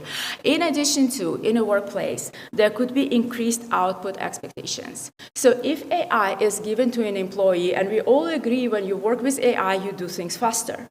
And if you do things faster, and everybody in the workplace does these things faster as well, new performance benchmarks will be established. So whatever required 100% of our time to produce certain number of tasks, now the number of tasks can double, and that's additional demand. Verification burden we mentioned today as well. Not all outputs are necessarily truthful. So instead of creating stuff, sometimes we'll spend more time on verification stuff. And now if you think about creativity or tasks to be boring versus interesting, what is more interesting indeed, creating something or verifying after someone or something produced output for us? So that can be a boring task by itself. Reduced autonomy is another one, because if everything is regulated by AI, where does human stand? This is another thing that I would include as a job demand, in addition to potential de-skilling and job displacement. So one of the fears that we have is when AI is provided to people in the workplace, why would I share with artificial intelligence what I know and train AI to be a better model, and the model will replace me in a week or so, because now it's trained so well to do all the tasks that I know how to perform. So there are a lot of different demands that AI can bring in a workplace. So what we recommend in our book that you mentioned earlier, the book Converging Minds, The Creative Potential of Collaborative AI, explores various ways. How can we work with artificial intelligence so both humans add benefit to this process and technology as well. And we are suggesting various ways. So right now, AI can be your teammate, it can be your assistant, it can be your teacher or tutor, or it can be your boss, depending on how AI is structured and what we do with that. In addition to, AI can be used as parallel work, so there is no direct interaction. If you offload some of the tasks to artificial intelligence, then during this time, we can do something else. There is also contributive work. AI does something for you, and then we curate the output. A lot of us do and use AI in this way. There is also teamwork or true synergy when we work with AI at the level that a lot of things become possible and a lot of useful output can be produced. So how do we know where to start? So what we also do in our research, for every job, we split job into tasks. Right? So all of us have different tasks at a workplace. Some are routine and easy, some are difficult and complex. So for each one of us, we know better what we are doing in our daily, day-to-day routine. So I would divide tasks into easy to perform versus difficult to perform, quick, routine, daily versus highly creative. Tasks that are easy and routine, if possible, automate. Tasks that require AI input for you to perform tasks better, augment. And we discussed this example before. If you're a good writer and you write 3 pages a day, with AI, you can write 10 pages a day, right? So this is an example of augmentation. Creativity in ideation. This is another way to use artificial intelligence to brainstorm and come up with new ideas. And a lot of products, I believe, will be designed using human-AI collaboration together. There are also risks of using AI, and one of them is passive curation, in my opinion. So if all of us become curators of AI or generative AI output, I think life will become really boring. It's easy. It's very easy to offload all the writing and creation and everything else to artificial intelligence, yet just curating the outputs would be not something that I would advocate is the best use. The second one is over-reliance. And Quinnipiac University, where Dr. Elahi and I'm from, is very famous for a national poll that we conduct mostly to evaluate people's attitude towards various political events. But just last week, we had a poll on the use of artificial intelligence in America. And one of the major risks was over-reliance, especially over-reliance among younger generations. And what made it the most interesting part is that Gen Z themselves, they are fearing of over-reliance on artificial intelligence. In fact, more than 80% of them said so. Accountability gap is another one. So we all know that we should check AI outputs. At the same time, we also mentioned today that Professor Alzamora mentioned today that, well, how do you know if you don't know? You can only verify it in the fields that you're actually familiar with. So if AI does something wrong, a person behind it will be responsible. So we can't really share responsibility equally with artificial intelligence and a human. So that part is very important to understand and apply. So what can leaders do in job demands and resources situations? So I would recommend auditing the balance. So at the workplace, being a leader, try to take a look at different workflows, different job responsibilities, and see if demands are outpacing resources, so very important. And the second one, investing in trust and transparency. So I think every individual at a workplace deserves to know how AI is being used in organizations. So nobody would want to be surprised at the end of the year by a wrong review written by artificial intelligence, right? So not good. We are not going to be happy with that. So trust and transparency are important. And I would also promote critical AI literacy, not just AI adoption, basically not just here's artificial intelligence, please use it at your workplace, but true literacy, understanding the effect of prompting, understanding the effect of outcomes, understanding what information can go in, how private information can perhaps be disguised instead of being shared with models. So a lot of these things can be explained through AI literacy trainings. What can educators do? And from the educator's perspective, and we discussed it today as well, curriculum development. So AI is a partner. So as we mentioned today already, calculators were prohibited in the classroom. Well, I guess before my days, because I don't remember that. I read in the news when ChatGPT was released that apparently that was happening. So AI is everywhere. There is no way back. So I would say introducing it in the classroom is important. But how to introduce it in the classroom? So this is another question. And I think here two tools are important. Pedagogical innovation, so what we can do as Dr. Elahi experiments with various tools in the class, and then you can evaluate what worked and what didn't. But also research practice, because for me personally, I would be somewhat not exactly feeling confident if I didn't research or explore AI tool in practice. So research is also very important, evaluating different things and nuances how things work. So research, innovation, curriculum development, I think are very helpful from the educator perspective. And to conclude, there are just several things that I wanted to share with you at the end of this presentation. And the first one is, in this time and age, when the world is so AI-infused, I think it's very important for us to understand and being able to articulate our unique human abilities. So we should know our worth alongside AI, where AI brings benefits and where we bring benefits, right? So this is my number one important thing. The second one is focus on AI integration. We are all AI adopters, but do we integrate AI in our processes in such a way that it helps and benefits in each one of them, yet not integrating them into those where human work is so much more important?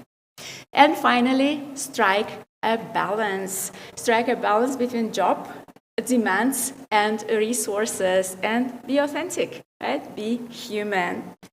On this note, if you have any questions, if you would like to connect with me, if there is anything that you will remember after this presentation, I'll be happy to connect via LinkedIn, email, or anything that you prefer. So, there's no thank you. Thank you. Econometric evaluation of social economic programs, theory and application, published by Stringer in 2015. And of the book Fundamentals of Supervised Machine Learning with Applications in Python, R, and Stata, published by Stringer also recently in 2023. Welcome, Professor. Thank you very much. It's not easy to speak after those wonderful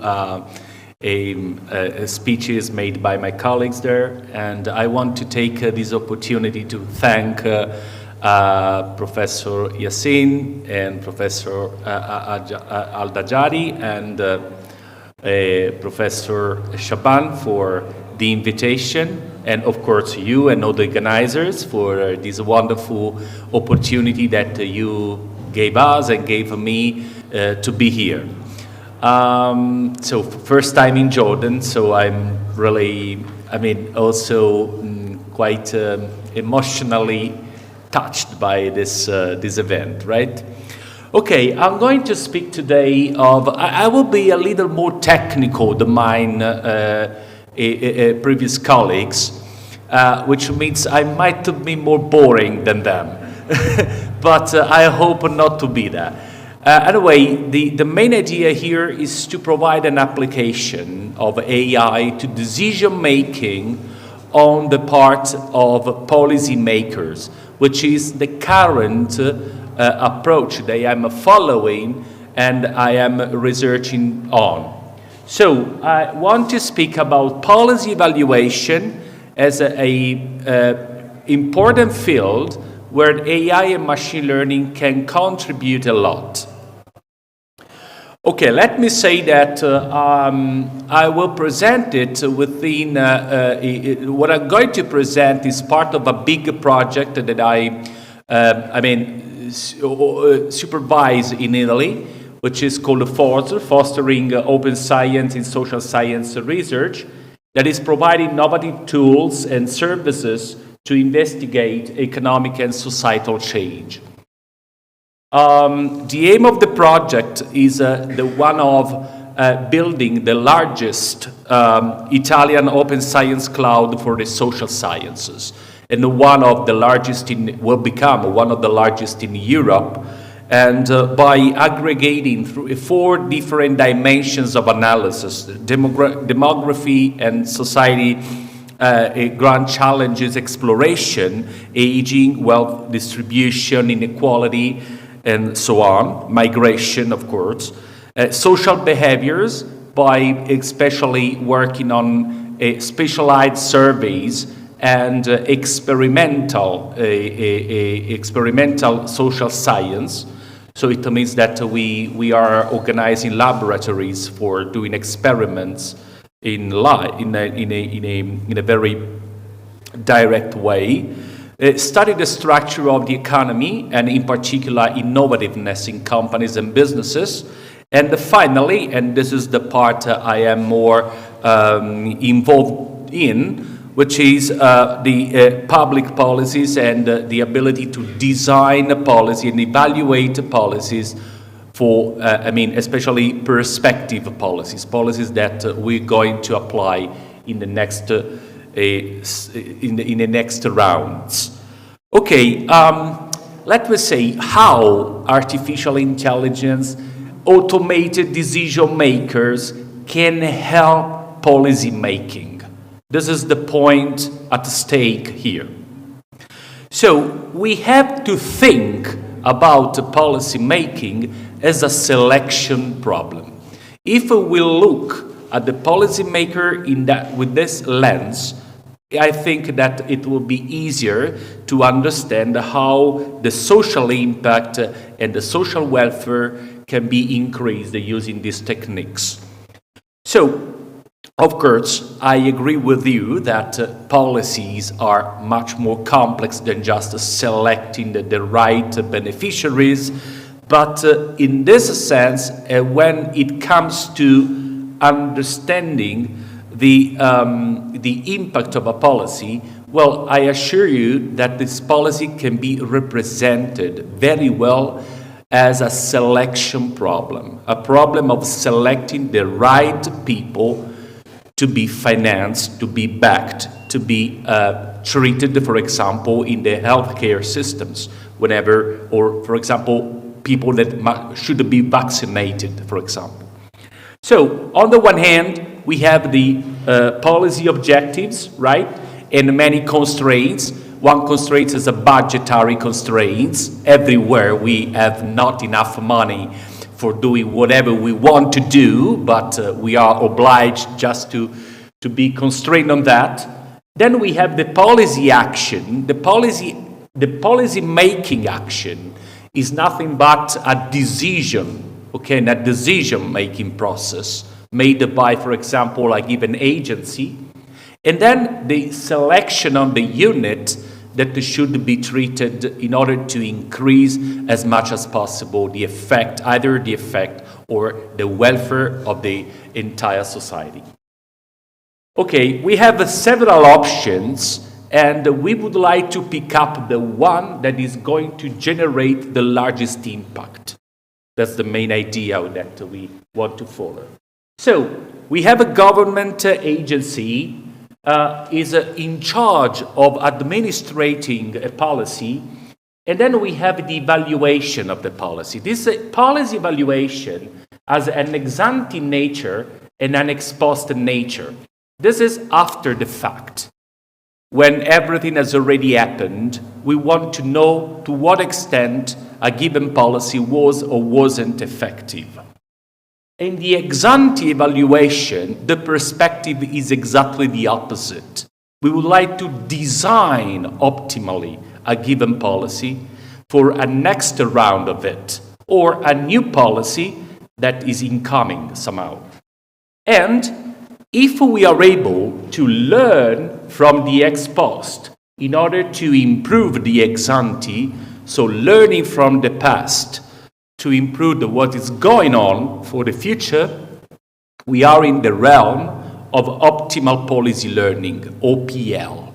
The optimal policy learning is this branch, the literature about which is very, very popular in AI and machine learning, that is about making good predictions about the potential effects of perspectives policies. Okay, so we are on the frontier of automated data decision making in a policy context. We had to change the perspective from the ex post, which is very typical, to an ex ante approach, and it is prediction based. So this is basically in a nutshell, what policy learning is: process of improving welfare, either welfare or the effect, by reiterating similar policies over time.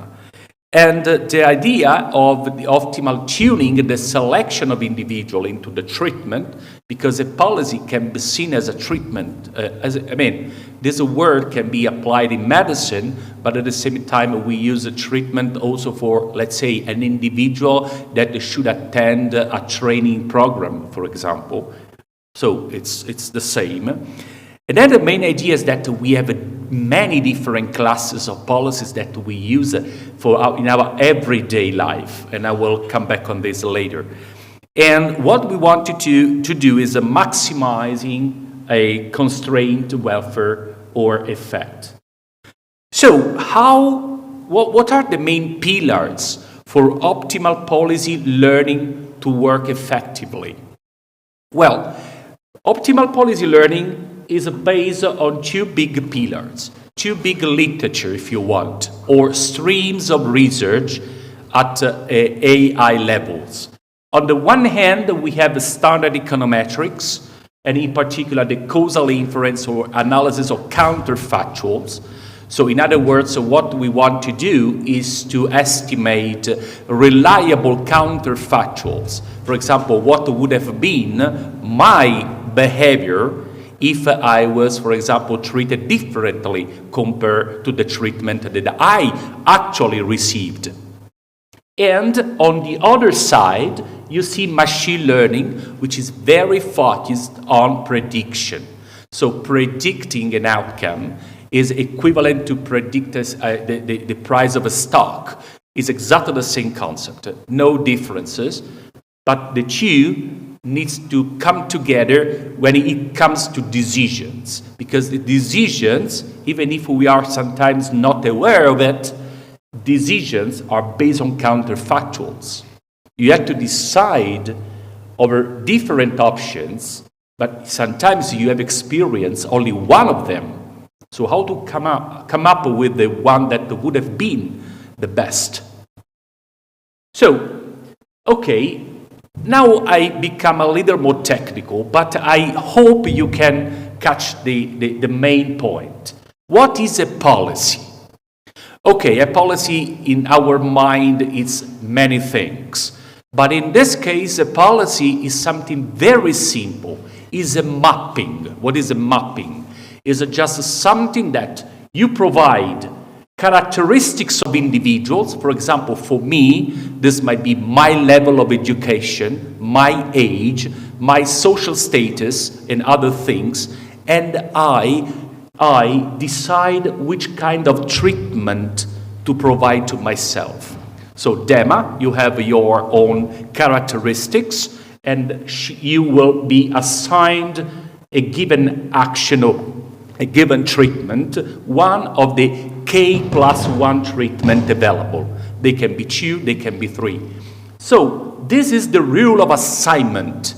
The rule of assignment may be very, whatever you want. And we want to catch the best one, the one that is going to provide the largest impact for them and for the society. And what is the effect? The effect is a counterfactual. For example, in this case is the outcome of myself, given my characteristics.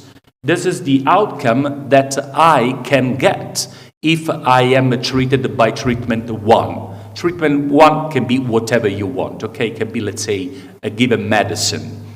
And I have to take the difference with the effect that I could get whenever, with my characteristics, I am treated by 0, which is a second different treatment. So this may be also the placebo.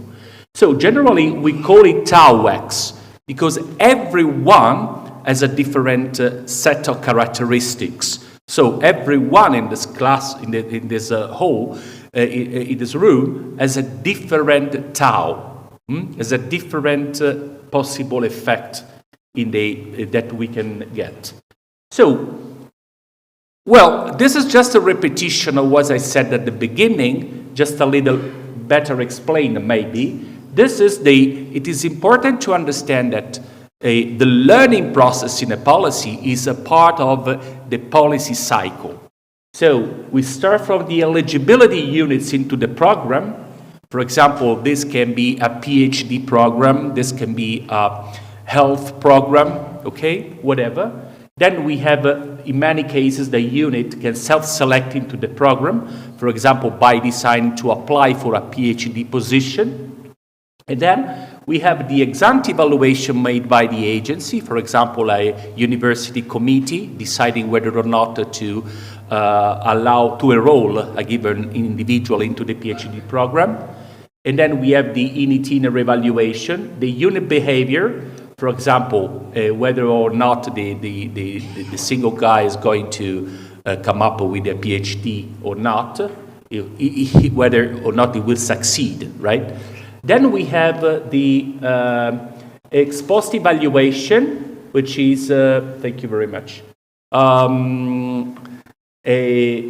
The ex-post evaluation, which is, of course, we have to decide whether or not the program was effective.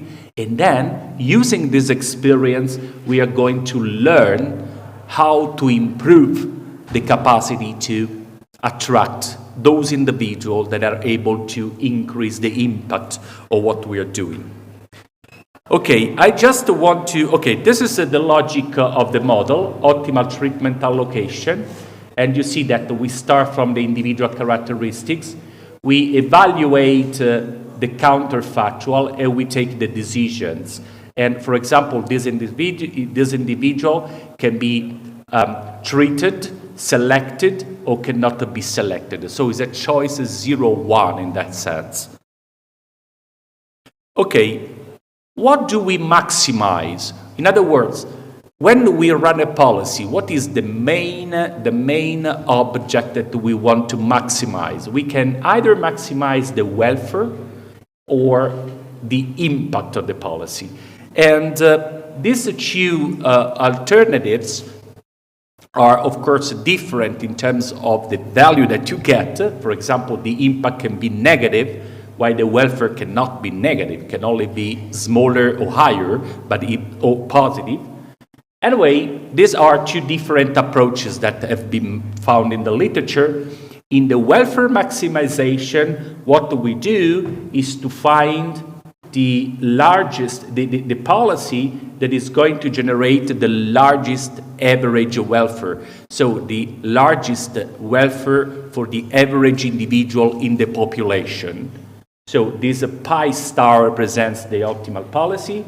And for the impact, we want to maximize the tau, which is the average of the effect, or if you want the effect in the average individual. Imagine that if I maximize the level of the average individual, I am maximizing the total average and the total effect at the same time.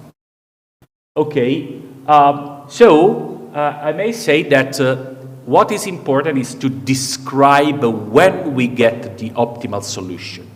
We get the optimal solution is we are able to treat only those, this is the optimal rule, that get a positive effect.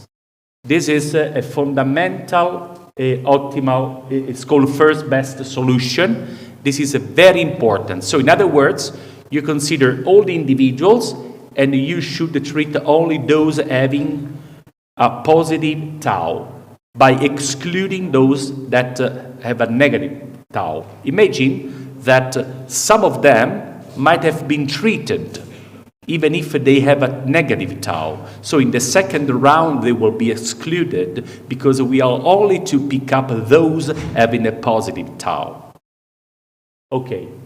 But there is a big problem. This solution, which seems so clear in that we have just to take those having the positive tau, cannot be, affordable or feasible in the reality because we have many constraints, budgetary constraints, eligibility constraints. For example, just to give you an example, I might want to just treat women or just treat women under a certain age. This is a constraint. So the idea would be, I might have a positive tau, but only for women that are not have an age which is that are older than a certain threshold. So generally, this makes it possible to design different rules that can be used for administrating a given policy. And three that are super popular in the literature, three classes of policies are the threshold-based, the linear combination, and the decision tree. These three typologies of decision is exactly what we do in everyday life. I want to just to give you an example. These are the decision boundaries that are linked to the different classes. Just want to give an example of how decisions are taken in classrooms at the teaching universities or whatever. For example, if you want to decide whether or not an individual, a student, is going to pass an exam, generally what we do is to define two thresholds. One for the oral exam and one for the written exam. look at this. Typically, what we do is to assume that the individuals will pass the exam whenever in the oral it does more than C1, and in the written exam it does more than C2. Well, the problem that we have in front of us is exactly to find the optimal C1 and the optimal C2 that is going to enlarge as much as possible the potential welfare for the society or the effect in general. What does it mean? A very interesting thing that I sometimes try to deliver to people. Typically, we have a very, very not scientific representation of equality. We think that the best would be that this is a 0.5 and 0.5. Okay? So for example, if you are going to take more than 0.5 in the written exam and more than 0.5 in the, or 5, depends on, okay, it's not a problem, 0.5 or 5, same.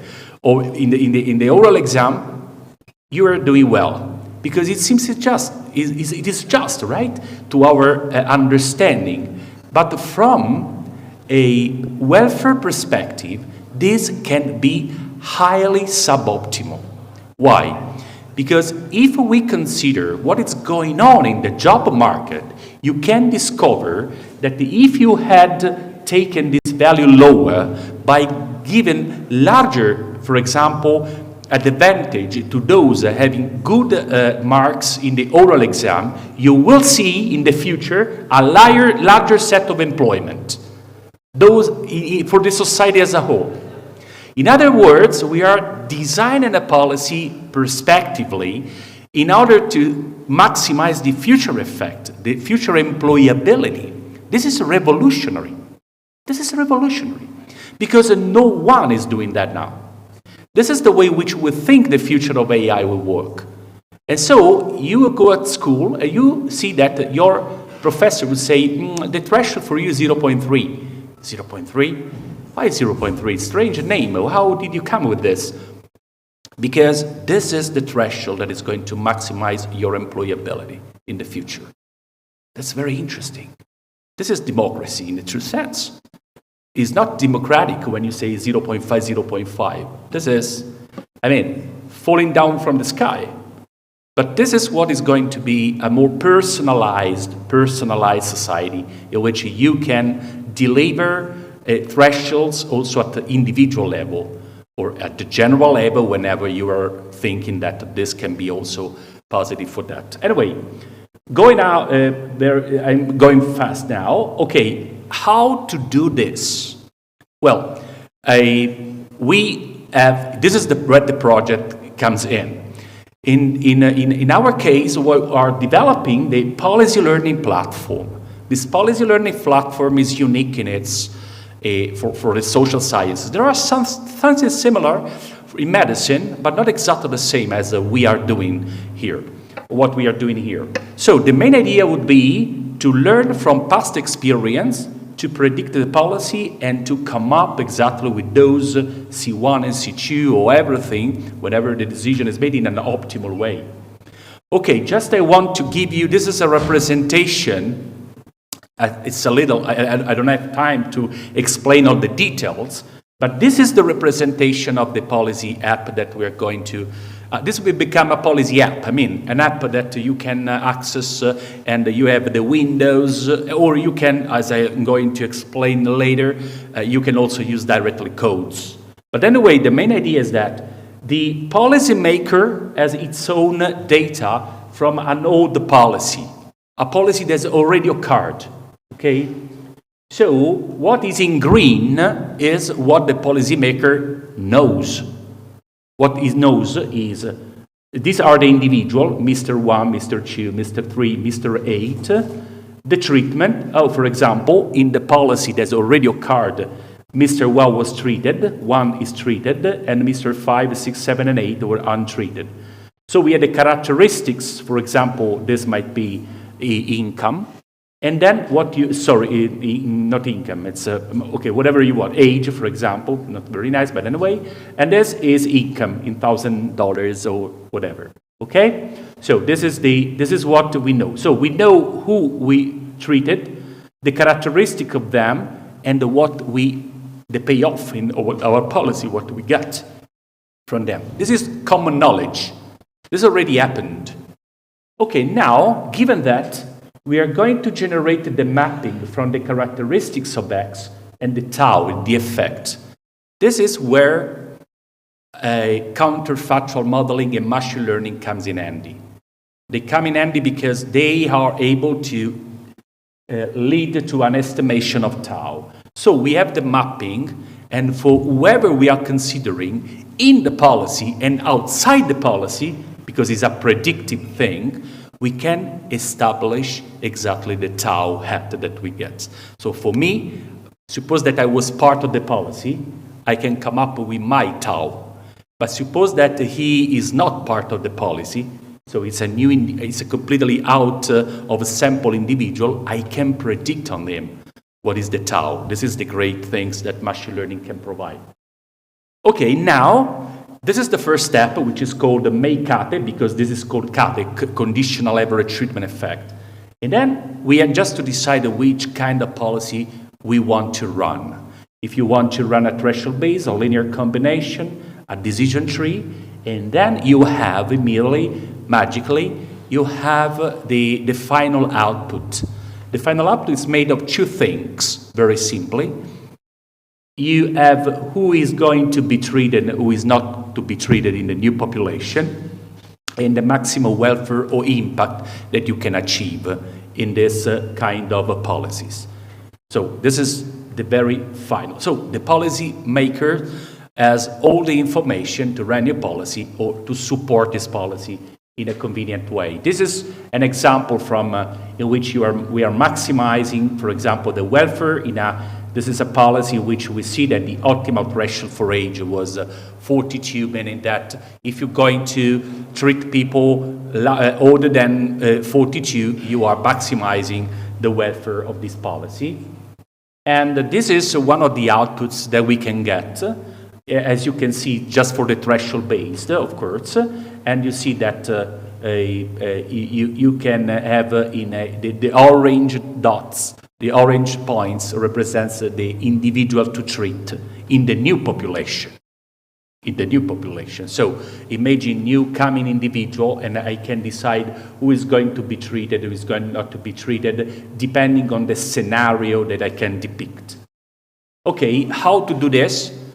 Three options, two already available. One is on Stata by the OPL command that I made myself. So it is already in the SICB for whoever of you is using Stata. If you use R, there is the OPL function that is going to do this. And finally, we have we are carrying out, we are pretty there, the Python implementation for the web app. The web app will be something that for a policymaker is not required to know some coding or software. It's just an app. So it goes there, and then it can use the Windows, introduce the data inside, and then come up with the results. So this is the main idea. Okay, this is the Stata Journal paper that is going to be published next month, if you want. This is just a representation of the OPL package that I did, so I'm speaking of what I did. And there are different functions according to the different policy classes that one can want to use. Okay, as a conclusion, what is my conclusion about that?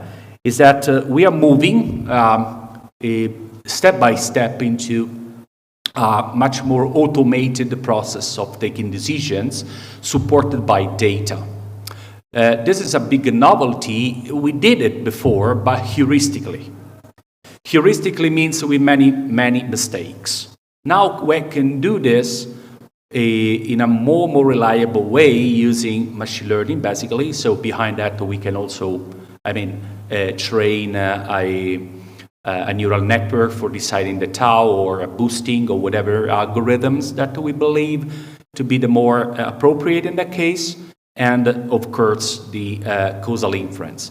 I was quite struck by the fact that when I started working 20 years ago about causal analysis, I realized that there weren't so the perception or the potential of these methods for decision making, and this is something that has come up with the new technologies, machine learning, and also we have understood that we can much better exploit past experience to improve the future. That's something that I believe to be very important. I was quite lucky. This is just a self-advertising that, of course, is for me. So, yes, if you want, I published 2 books. That one on this one is basically on ex post analysis, and this is about program evaluation, and it's a more traditional approach. And then also this is basically a textbook for PhD students, master PhD students on fundamentals of supervised machine learning. And the combination of the 2 books is the optimal policy learning. I plan to do a 3rd book maybe. So I'm going to finish my trilogy and then I can die. I'm joking. Anyway, so it's the main idea is that go into the integration of the 2 approaches. Okay, thank you very much for your interest in that. Thank you. Bismillah ar-Rahman ar-Rahim.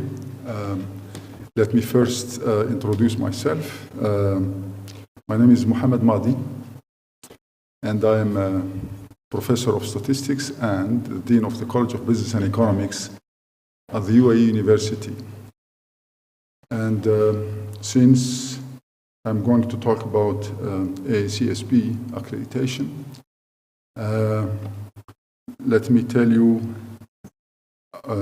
about a short story about my relationship with SICB, which dates back to the 1990s.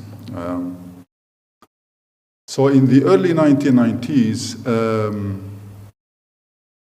the Dean of the College of Business then at the UAE University heard some rumors, okay, about the fact that SICB, which was then accrediting only business school in the US, okay, it was not accrediting business schools outside the US, was going to go international, become SICB International.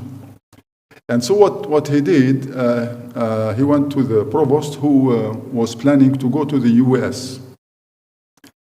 And he asked him to make a stop in St. Louis, where the SICB headquarters were located then. Now they are located in Florida, in Tampa. And inquire about this rumor.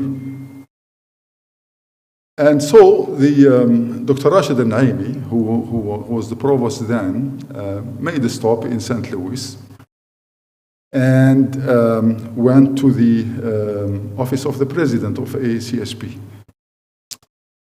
And so he went to the office, asked the secretary that he wanted to see the president of SICB. And so the secretary told him, do you have an appointment? He told her, no, I don't have an appointment. And so she told him, well, let me ask and see if the president can receive you. So she went in and told the president that somebody from the UAE would like to see you. And he told her, does he have an appointment? She said, no, he doesn't have an appointment. Then he told her, no, I'm sorry, I'm busy, I cannot see him. So she went out and told Dr. Abdullah. By the way, Dr. Abdullah, Rashid al-Naimi is now the chair of the Foreign and Military Affairs in the National Council of the UAE. And so she told him, I'm sorry, the president cannot see you. He told her, ma'am, I came all the way from the UAE. She said, I'm sorry, he cannot see you. So he went down, disappointed, and it was raining heavily outside. And so he was waiting for a taxi. And then the president looked over the window and he saw him waiting in the heavy rain. And so he went out to the secretary and asked her, go and call him. Okay, ask him to come back. And so she went down and asked him to come back. And so he received him, and they had a discussion. And so he told him, we heard that you are planning to go international. Is that true? So he told him, who told you? He said, our dean of business told me. Well, he said, yes, we are planning to go international. He said, thank you. We'll start preparing now, okay, for AACSB accreditation. And that's when the College of Business and Economics started preparing for this accreditation. And in 1995, AACSB went international. They decided to accredit business schools outside the US. And so we were one of the first business schools to start preparing for AACSB International, and it took us 5 years, okay, to get the accreditation. So we got it in the year 2000, and we were the first in the region, the Middle East, and among the first globally outside the US to get AACSB accreditation. And I've been involved in AACSB accreditation since then. So that's my relationship with AACSB.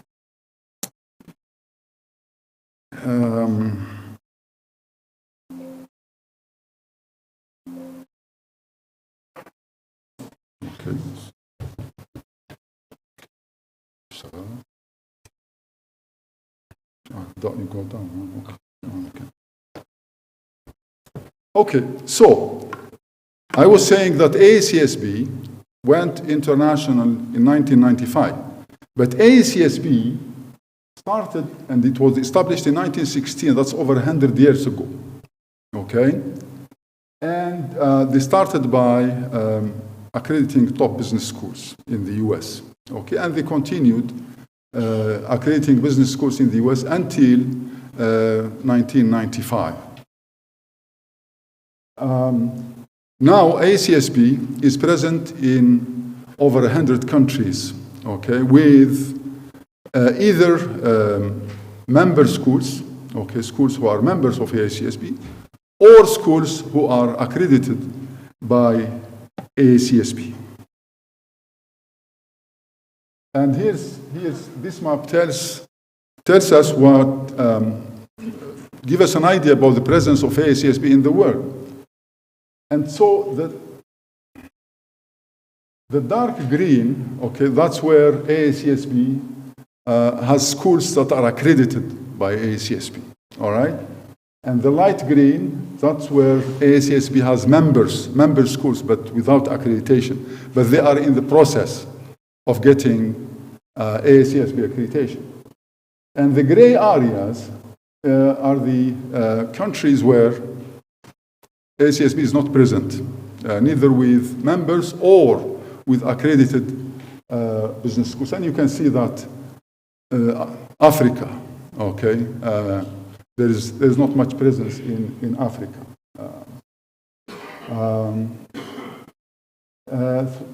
Now, in terms of numbers, AACSB has now close to 2,000 members, all right, in 109 countries. Okay, so it's present in more than 100 countries, and the members are either member schools, educational members, or business or association members.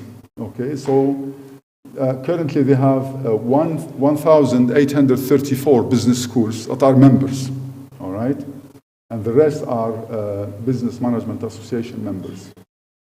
Among those, among the 1,800 members, school members, they have 1,047, okay, who are accredited in 67 countries. And among these, 194 have both business and accounting accreditation. Accounting accreditation is a special accreditation, all right? And the College of Business and Economics is one of those 194. So we have both business and accounting accreditation. Now, when SICB started accrediting business schools outside the US, they had a total of 21 standards. So when we applied, okay, we had to get aligned with 21 standards. Okay, that's a lot, all right? And then those 21 standards over the years got reduced to 15 standards, okay? More focused standards. And then in the year 2020, okay, they were reduced to 9 standards, okay? And so SICB should take less time now, okay, for schools to be accredited, because there is more flexibility in the standards, all right? And there is more freedom to innovate, okay? So it's not prescribing. And the standards themselves are open to interpretation, okay, based on the environment and the culture in the country where the business school is. Now, here's an overview about the standards. So 3 categories of standards. 1, strategic management and innovation, 3 standards. 2nd category, learner success, okay, 4, 5, 6, 7, 4 standards. And the 3rd category is about thought leadership, engagement, and societal impact. And these are the 2 last standards. Very quickly, for the first category, so we have standard 1 about strategic planning. So this is about the strategic planning process in the business school, okay, its mission, vision, strategic goals, and so on, and so forth. Standard 2 is about the, 2 and 3 are about the resources. 2 is about the physical, virtual, and financial resources, okay? And 3 is about faculty and professional staff resources, about human resources in the business school. 2nd category, learner success. Standard 4 is about curriculum and curriculum management, curriculum content, and so on and so forth. 5 is about assurance of learning, making sure that the students are learning what they are supposed to learn, okay? And standard 6 is about learner progression, about student admission, student advising, okay, both academic and career advising, to make sure that the student journey is a successful one.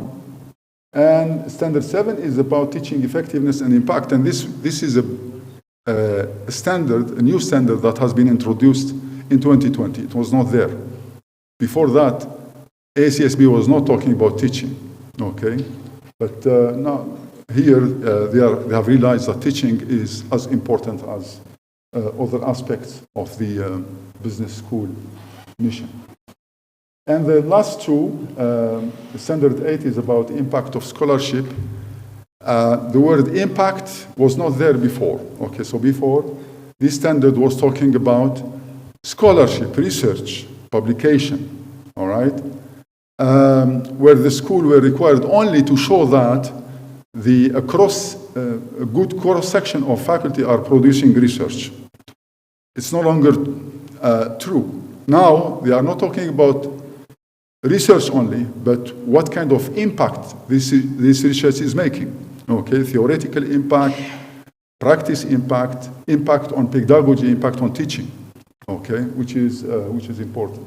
And the last one is about engagement and societal impact. And here also, societal impact is a new standard. All right, and here the school needs to make a case that it is making a positive impact on society, okay, showing the different activities that are making an impact.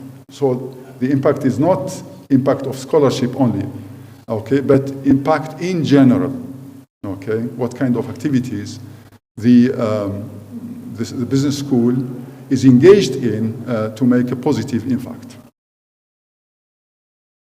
Here's more numbers.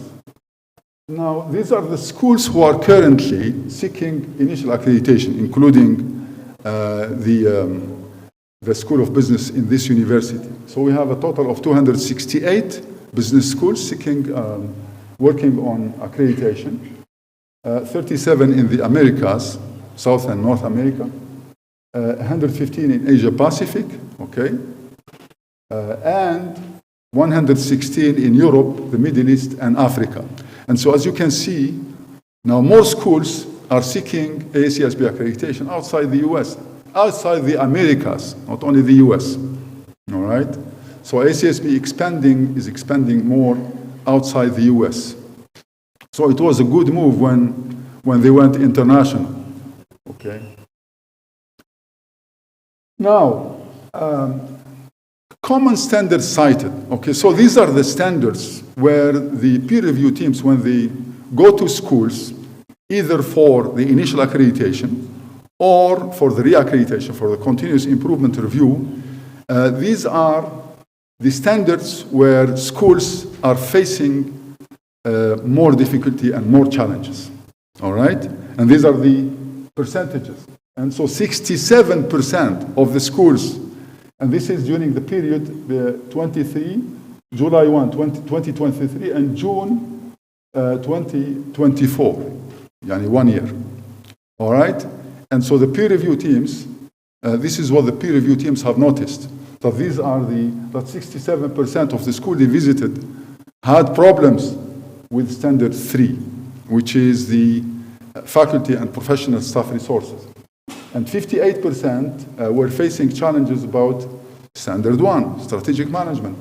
And 49% were facing challenges about standard 5, assurance of learning.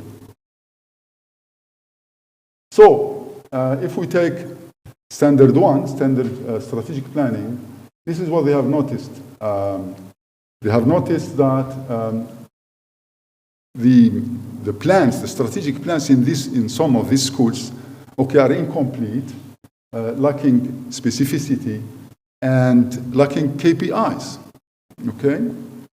And also, societal impact is not reflected within the school strategic plan. This is a requirement now, okay? So you need to, your strategic plan needs to include, okay, societal impact. Otherwise, your strategic plan is not acceptable to AACSB. And it seems that business schools haven't gotten this message yet.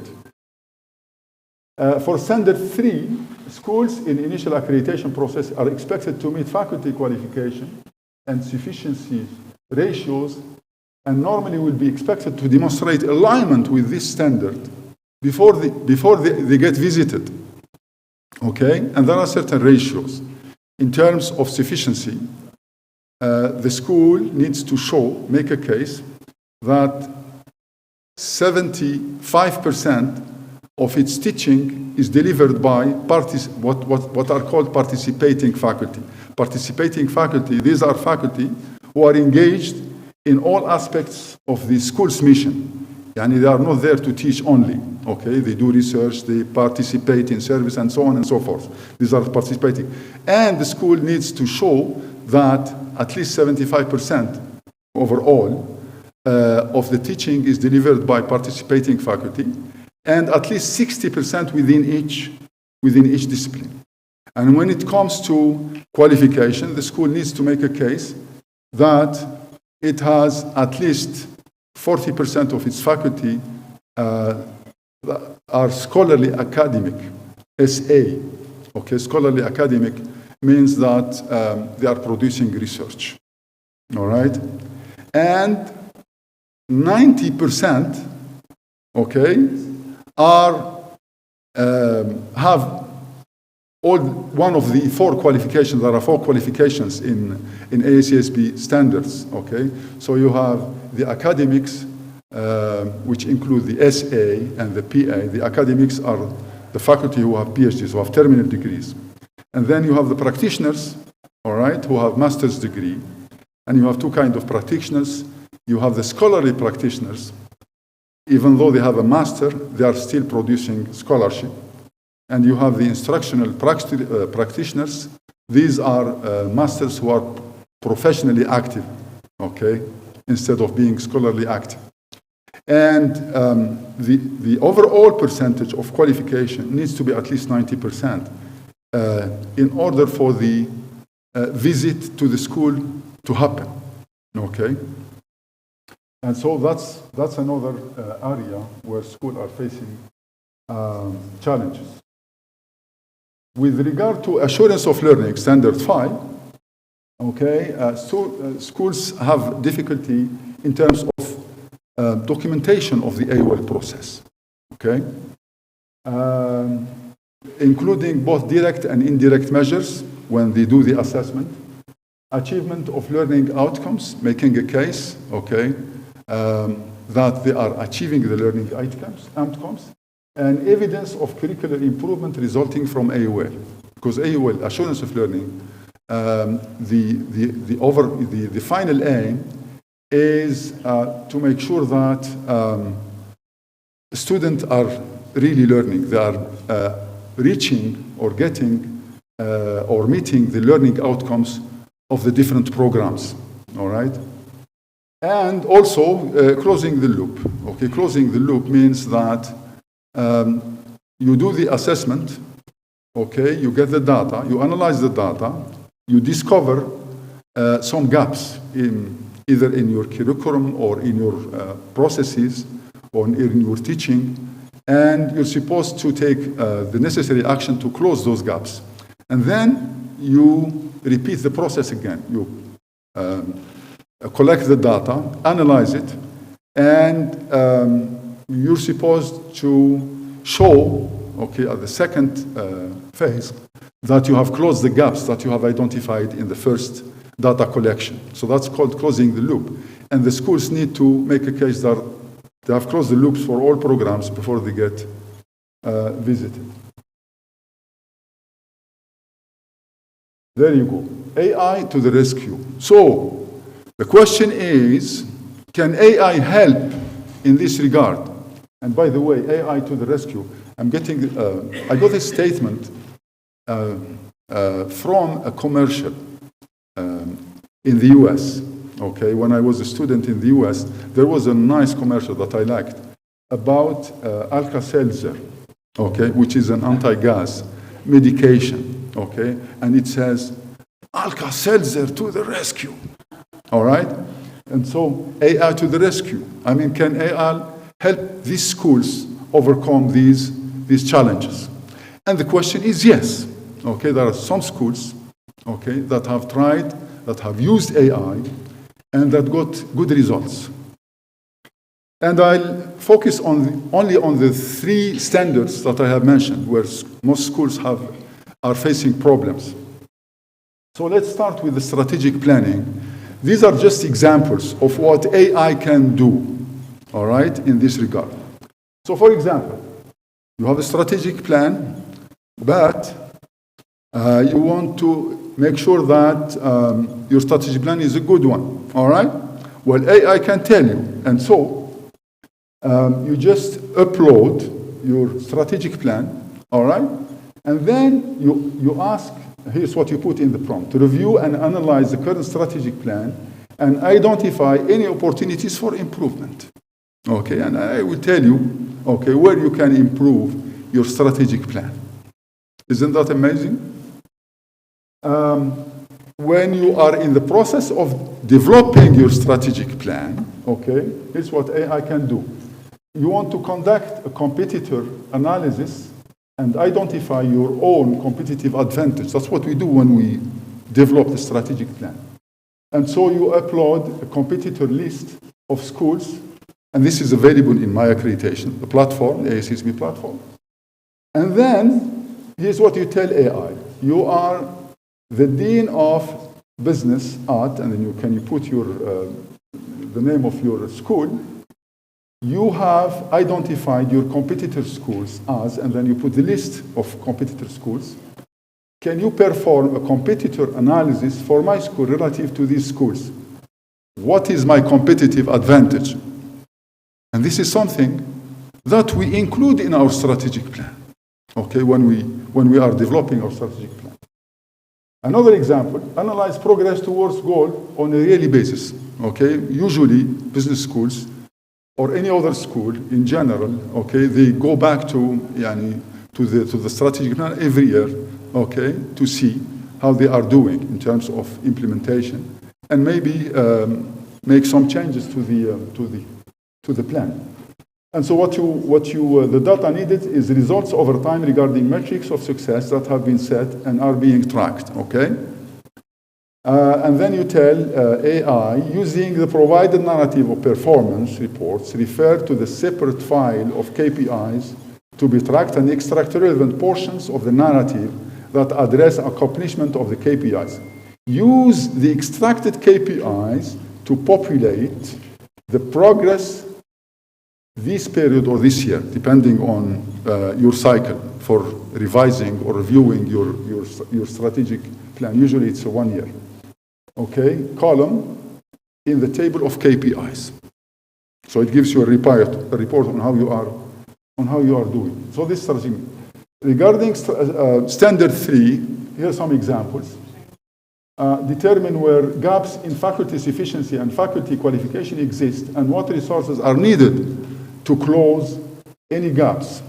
What you upload here are tables 3.1 and 3.2. These are the two tables, okay, that are used to provide ACSB with your faculty resources, okay, and faculty qualification. And then you ask AI to develop a detailed resource plan for the upcoming ACSB accreditation review. So suppose you have either an initial accreditation or a re-accreditation review, identifies areas requiring additional resources or adjustments to meet all aspects of Standard 3 effectively, in particular, faculty sufficiency and faculty qualification by discipline. Isn't that nice? Okay? Then another example, analysis of faculty research productivity in relation to existing workload, okay, to see whether your faculty have the appropriate workload depending on the research activity and research production. So what you provide AIs for the last 5 years, data on publications of faculty and indication of the quality of publications. So you can either use the Australian list or Scopus, and the teaching load of the faculty member. Okay, so you provide AI with the research output and the teaching load. Considering the provided data on faculty research productivity for the last 5 years, comment on how the quality productivity patterns in relation to the teaching load, and identify whether a course release may be warranted for very productive faculty and an increasing teaching load may be warranted for relatively unproductive faculty. This is something that we usually do. Analysis of trends in faculty qualification, annual data for the past 5 years on each faculty member's classification. These are the 4 qualifications. And then what do you ask AI? Considering the provided data for 5 years on faculty members and their classification, okay, comment on the trends and changes in the patterns of faculty falling in each category. Create a visualization that graphically depicts those changes. It can also give you the answer in a graphical way. All right. Now, for standard 5, assurance of learning, here's what you can do. You can create program learning objectives, okay, or targets from program competency goals. Okay, that's something that schools face difficulty with. So you provide AI with a program competency goal, and then using this competency goal, you put the competency goal, the statement of the goal, create, and then you provide a number, okay, of learning objectives, and you specify whether these are undergrad, postgraduate, or doctoral learning objectives. Student-focused ACSB learning objectives, which contain action verbs, and it provides you with the necessary learning objectives corresponding to that particular goal. generating indirect measures ideas, okay? So you provide the learning objective and you ask AI to provide you with statements of indirect measures, all right? So create a list of indirect measures that will assist in closing the loop to assess the learning objective, and you just put the learning objective. And finally, you can create a rubric for a particular learning objective, okay? So you provide AI with the program learning objective and the number of traits desired for that particular rubric, and then create an assessment rubric based upon this learning objective. You put the learning objective. The rubric should have a maximum of, you specify the number of traits and 3 performance levels, and you can specify them: exceed expectation, meet expectation, or requires improvement. That's what usually business schools use. Okay, and it will provide you with the traits. So AI is also useful, okay, not only in business, but in education. This is an example where AI can play an extremely important role in education. And there are, of course, other roles and other uses of AI in education. Okay, because I talked about ASC expectation, I wanted to tell you how AI can help in facilitating the accreditation process, whether during the initial accreditation process or the continuous improvement review. Thank you so much.